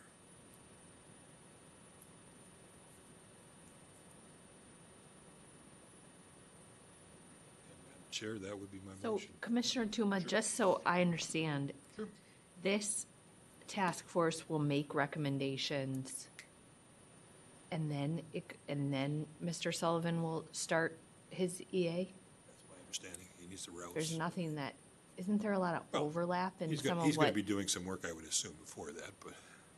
Commissioner Sieben, Commissioner Tuma, so once the task force has completed its work, I'll be able to finalize the scope and we'll commence the work on the EA. And what do you think, a lot of, okay, maybe I'm just, it's a little frustrating, I think, that they can't run more concurrently when we're thinking about, like, the EA is going to happen and there are going to be analyses that are done by you, Mr. Sullivan, that are going to be contained in it anyway, like the potential stormwater runoff conditions or viable alternatives, and waiting for 90 days for the task force to tell you what to do in the EA just seems like we're stacking up a lot of time. So is there any advice you have about like concurrence where the task force could start, but then hopefully it won't push off how long it takes you to do the EA? Commissioner Sieben and commissioners, typically in practice, there is ongoing work in situations like this. There are general components of an EA that can be drafted. Those can be lengthy, so if we can do those during that period, that's actually quite a bonus at the end. It's less work you have to lift. What makes this unique is that right now we're assuming one site. If we get a different site, that will change a bit of the details of the analysis. The general setting wouldn't likely change, but those detailed components may, and that's what we would want to rely on the task force output to be able to complete that part of the scope so that we could actually present the rest of that analysis. And I guess the point, Mr. Deere, your client is willing to undergo this, and it would have been, if you wanted this to potentially go faster, you could have put more evidence into when you submitted your application of alternative sites you looked at. Is that, I'm not trying to like go go backwards here. Like if you think this is a viable route or path forward for the project, then that's okay. But I'm also mindful of what you said at the beginning about the pressure with MISO to, be able to put forward an application that can be fairly considered by the commission. So help us out why we're not like just creating unnecessary delay here for your client. Chair Sieben, I think believe me, less delay would be better. We're already 3 months behind the timeline that we thought we were going to be on at this point in time when the first meeting was held, the first scoping meeting. It was projected that we would have an EA done in June, and we still haven't even gotten to a scope. So we're already 3 months behind. We are cognizant of what Commissioner Tuma has been, what he has raised and the concerns that he's expressed. The community at this point in time has told us, and they've told you, they want to be actively involved in this process. And the applicant understands that and appreciates that, right? If Mr. Sullivan can find some efficiencies in the timeline of preparing the EA and can propose those, and if we don't have to come back here to talk about these alternatives that are generated, those two things can save time, maximize time. And so then in the stakeholder process, the group is going to discuss other viable sites or routes, correct? And then if the task force says, you should move it over here or over here, then the task force will discuss whether that's a viable alternative. And then if it is, then help me walk through how this would work practically, because it just seems like we're chasing a needle in a haystack here to look for any other alternative site could put you way back. Chair Sieben, absolutely correct. It could put us way back. It's also going to put more burden on the applicant to, if a site has been determined to be viable by the advisory task force, then we would, under this situation, have to show why it's not, right, potentially, and without any input from the commission in the interim. And so our preference, honestly, the applicant's preference is to move forward with this site and to work on the environmental assessment and get the facts and then work on appropriate mitigation. We believe that this new technology that's been introduced is scary to some people, and we acknowledge that. The applicant believes it can be done safely at this site and is working on studies to help show that and to provide the information to Mr. Sullivan and the community that is in the process of being prepared. And so we think that's the more efficient path, but ultimately it truly is up to the commission to try to balance, that local involvement, how much local involvement is necessary to make sure that you feel comfortable with the process. And there's not any alternative segment that you didn't file into the record where it's there's how many acres is the site? 104. 40? 104. There's no alternative site that is once we have a task force, we can just move it over to these different 100 acres? Chair Sieben, correct. The site, some of the concerns that have been raised by the members of the community are correct, and a large portion of that site is wooded. There is the shoreline structure setback, which we're staying out of. There are FEMA floodplains that are mapped in the area. And so, and existing transmission infrastructure, which we're going to have everywhere. Mm-hmm. There's the old quarry pits So when you look at all of the constraints, this area within that 100-acre site is the only area where this could go. They would have to find another willing landowner that would be willing to put their property up within the vicinity of that. Correct. And also understanding that the farther away you go, the more costs you're going to have, because you're going to have a route and a transmission corridor. It's not just finding more a willing. impact on the local residents because you have a longer transmission. You have more transmission, which we're trying to, with a lot of these projects, trying to avoid constructing new transmission.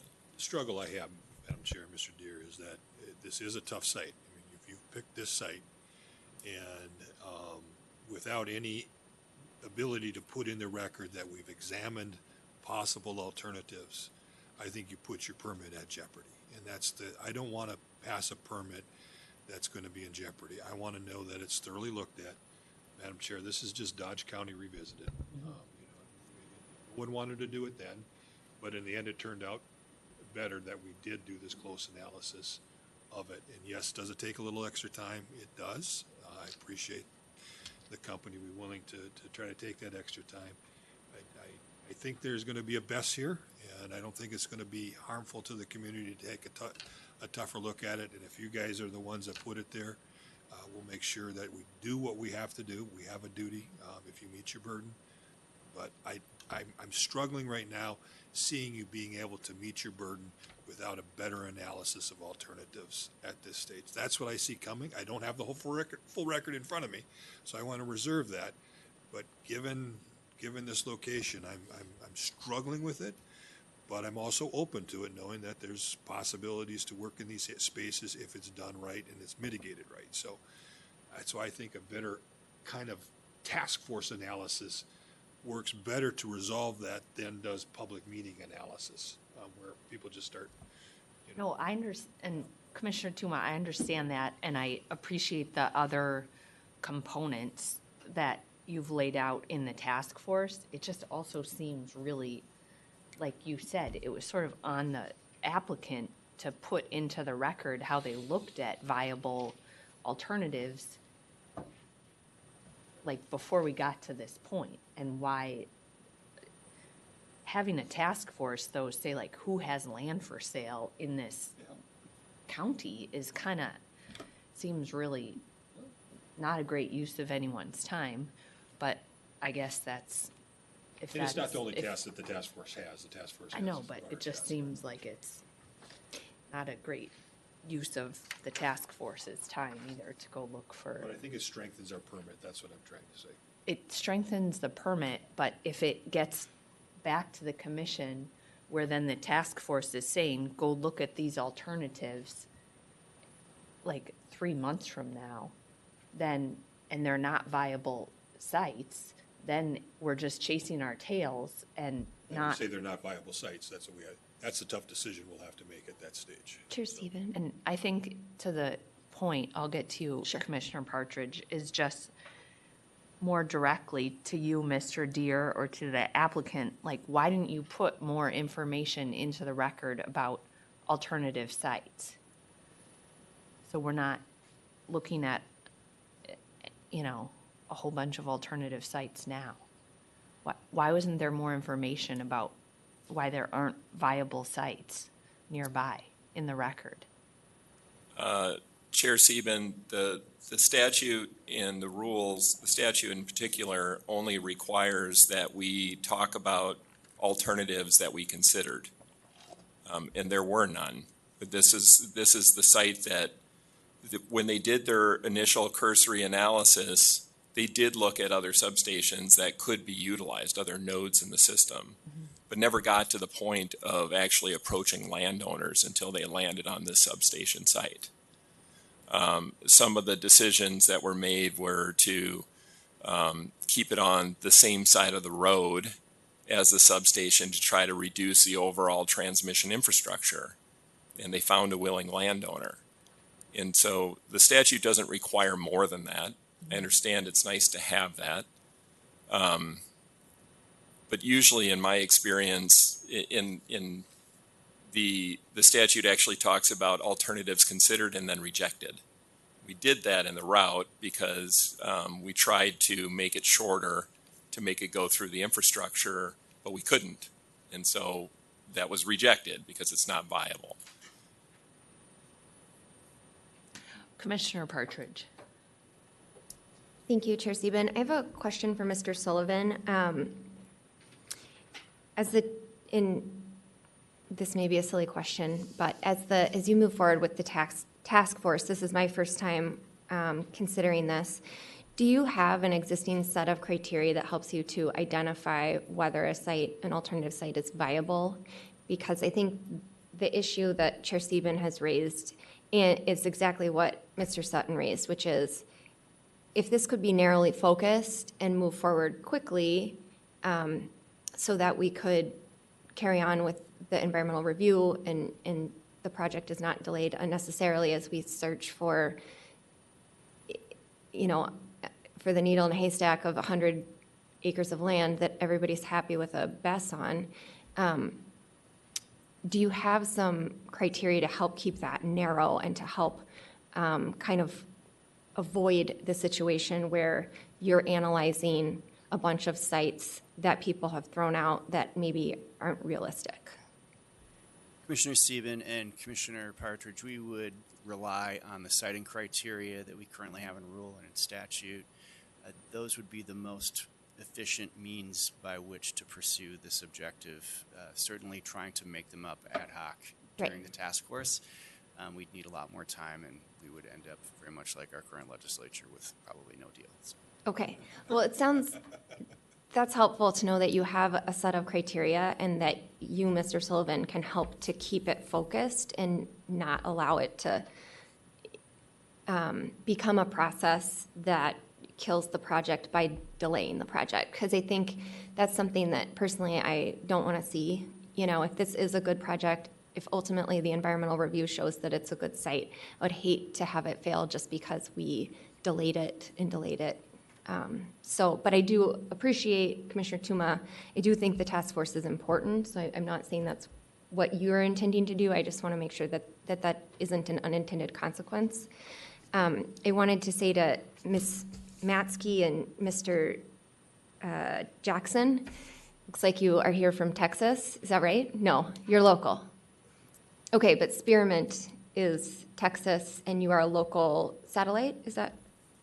Yeah, so you might be referring to our operational projects in Texas. Okay.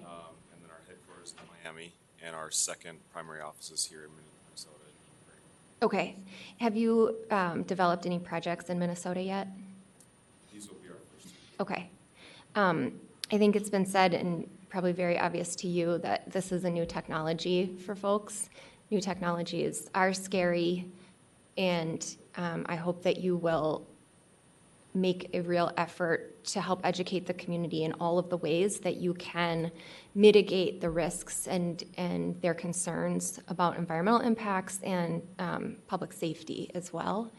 Because, as Commissioner Tuma said, we're going to need these projects. And so as we see these first projects start to come through, it would be really helpful to the technology and to the future of these projects to have companies do just a really great job of educating everybody on all of the ways in which you are taking measures to protect the environment and human health.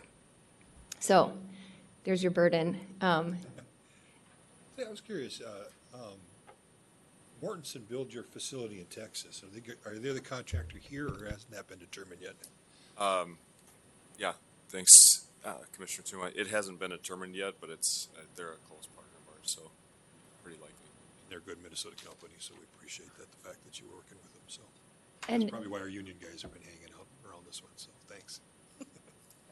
I'm, Mr. Deeren, maybe I'm just a little confused on the language now.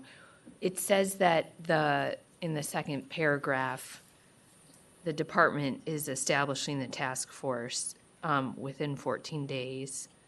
And then the next sentence starts with the site, if I'm looking at, the site alternative scoping decision will be delayed until the commission considers the issue upon completion of the advisory task force's charge within the deadlines established by the Commissioner of Commerce. And so is that, you think that that means that then, where are we at with your additional language, Commissioner Tuma, that they're going to give a summary to the commission 90 days after the order's issued, and then how does that language I just read fit in with that and the timings that you propose?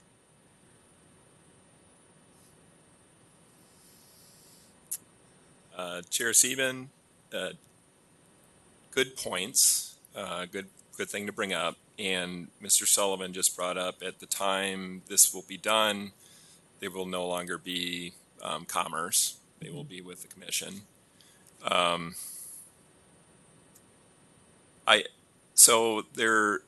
When I read this initially, before we had this discussion today, it was my understanding, and I think it was Commissioner Tuma's intent, that the scope that the advisory task force report would come back to the commission to be considered.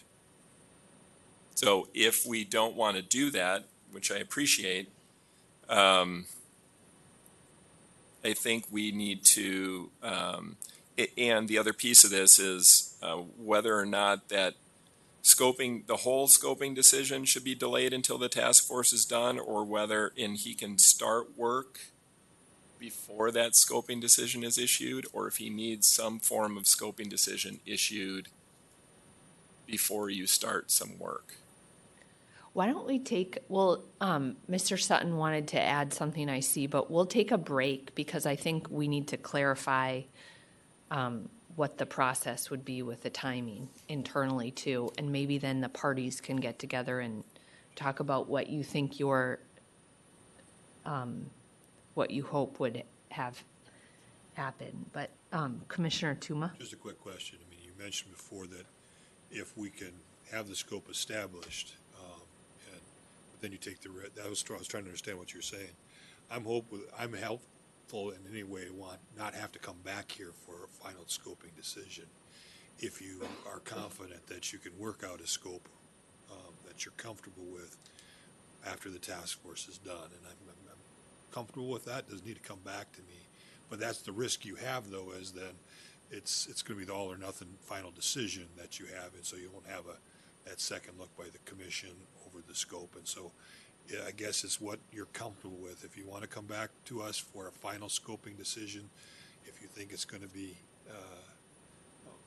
necessary for us to narrow that scope and you don't get from the task force the clarity that you would like, or do you want to just take the risk of running it down? And so I guess you need to tell me which you want. I'm happy to do either. Chair Seaman, Commissioner Tuma, fully understand and appreciate that. That is a balancing act that I'll have to talk about with my clients. Mr. Sutton, did you want to add something before we take a break? Otherwise, you can also talk to the parties on the break. Okay, we'll stand in recess and how about until 2:10, and then hopefully we'll hear from the parties after that. Can we, I'm going to have to reschedule. Nope, that's okay.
The commission will come back from its recess, and why don't we first hear from the parties if you had an opportunity to discuss the language? Chair Sieben, we did have an opportunity to discuss language, and in coordination with Mr. Sullivan and Mr. Kirsch, their preference is that once the task force report is complete and any alternatives proposed, that it would come back to the commission for review and consideration. One of the concerns. The task force, excuse me, sorry to interrupt, but the recommendations from the task force come back before the commission? Correct. I have an alternative. Why would we do that? Why don't you put it up, Jen? I think this accomplishes the same thing, but it gives a little bit of flexibility for the applicant. And so I essentially say the same thing, but I leave it up to you if you have disagreement. So.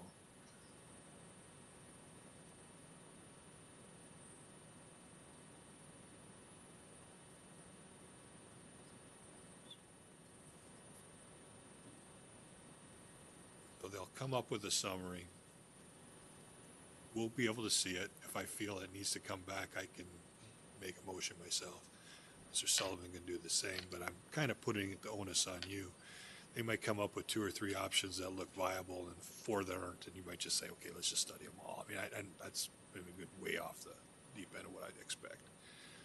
But at least it puts the onus on you to say, we need to come back and get the commission to narrow it, or you just go ahead and do the study based on the information the task force has put together.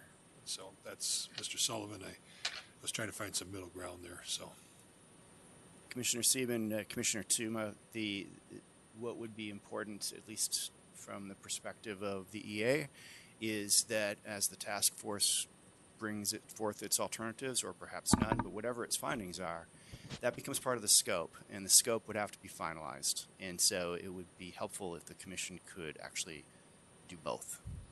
yeah, I get that.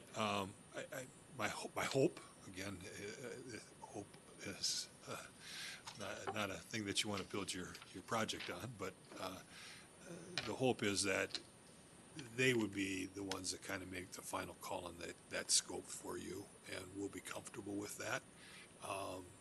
We're taking that risk that the task force does their job and does it well, and they're fine with it.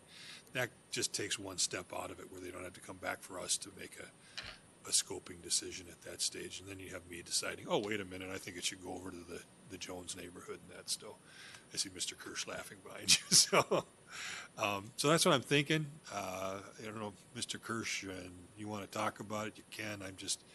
I'm trying to speed it up a little bit. He's given Mr. Deere, I think your insights here would be helpful. The way I see it is the task force is making recommendations to the commission. Those recommendations are mostly going to be about the mitigation efforts of the proposed site. But if there is also, the task force discusses and finds a viable site and route that the applicant agrees is a good alternative, then that would go into the scoping decision that then you would do in your analysis. So I just think that bringing it back before the commission and for the folks from the county, like it would just add like a whole bunch of time that I don't think we're going to get any more decisions really out of EERA once you do your EA. Like, that's the important information that then we should come back and make decisions about. Don't you agree, Mr. Sullivan? That's the key point here, is we want to get you doing the Commissioner EA. Sieben, I agree that is fundamentally the focus of what we're trying to achieve here. And so I like what your language, Commissioner Tuma and Mr. Deere. I think that might, if you have to come back to the commission and then get a decision on scoping, then we're like just later in the summer having the same meeting again. And I have a hard time believing that if the task force recommends something that's reasonable and you agree with it's reasonable enough to study, that we wouldn't study it, and the commission would be pretty hard pressed to to say no at that stage, so. Mr. Deere? Chair Sieben, Commissioner Tuma, some of the concerns that the applicant had was, well, what's viable, right? In understanding that. Talking with Mr. Kirsch and Mr. Sullivan, they reassured us that the applicant most definitely would have a seat at the table to help inform and provide information during this advisory task force. It gives us great comfort, as does the opportunity to object, right? But still keep the process moving. Hopefully, as you indicate, by the time they have a report with some alternatives, if there are any, that's something that's been vetted and something the applicant's going to be comfortable with. The one modification I think I would make to your language, I think it's good, is before it talks about EERA moving forward with the environmental assessment, I think that there needs to be a deadline by which if the applicant doesn't object to the inclusion of the additional recommended sites, if any, within 10 days of the task force filing its findings to the commission. And then if Mr. Sullivan sees no response from us, he knows he can move forward and finalize the scope. If you want that, I have no problem with that language. I would assume you would be right on the top of it to make that call anyways, but that's fine, yeah. Thank you, Commissioner Tuma. And the rest of the language is with the moving over of the EERA moving to the commission, all of this other language is still okay? Mr. Sullivan and Mr. Kirsch, I see you nodding. Yes. Commissioner Sieben, yes, it is. Okay. Okay, any other discussion on Commissioner Tuma's language? Commissioner Tuma has no other comments. Mr. Sutton. Thank you, Chair Stephen. Recognizing that the proposed site is, I think, almost certainly part of the scope. And I didn't discuss this with Mr. Sullivan, but wanting to get a head start, I think one thing would be helpful to make sure that he has the authority to actually begin some of the work on the proposed site, recognizing that we might need to add sites, but at the very least it could save some time, and that he's not inhibited from beginning that work. I think he did say he was going to start doing a little prep work already, so yeah, that's what I heard. Commissioner Sieben, Commissioner Tuma, that is correct. Okay, Commissioner Tuma, on your, are you ready to make a motion? I move the revised decision option as revised. Any other discussion? Anyone who is in favor of Commissioner Tuma's motion, please say aye. Aye. Aye. Opposed? The motion prevails. Thank you. Thank you very much, everyone. There's no other business before the commission, so we'll adjourn for the day.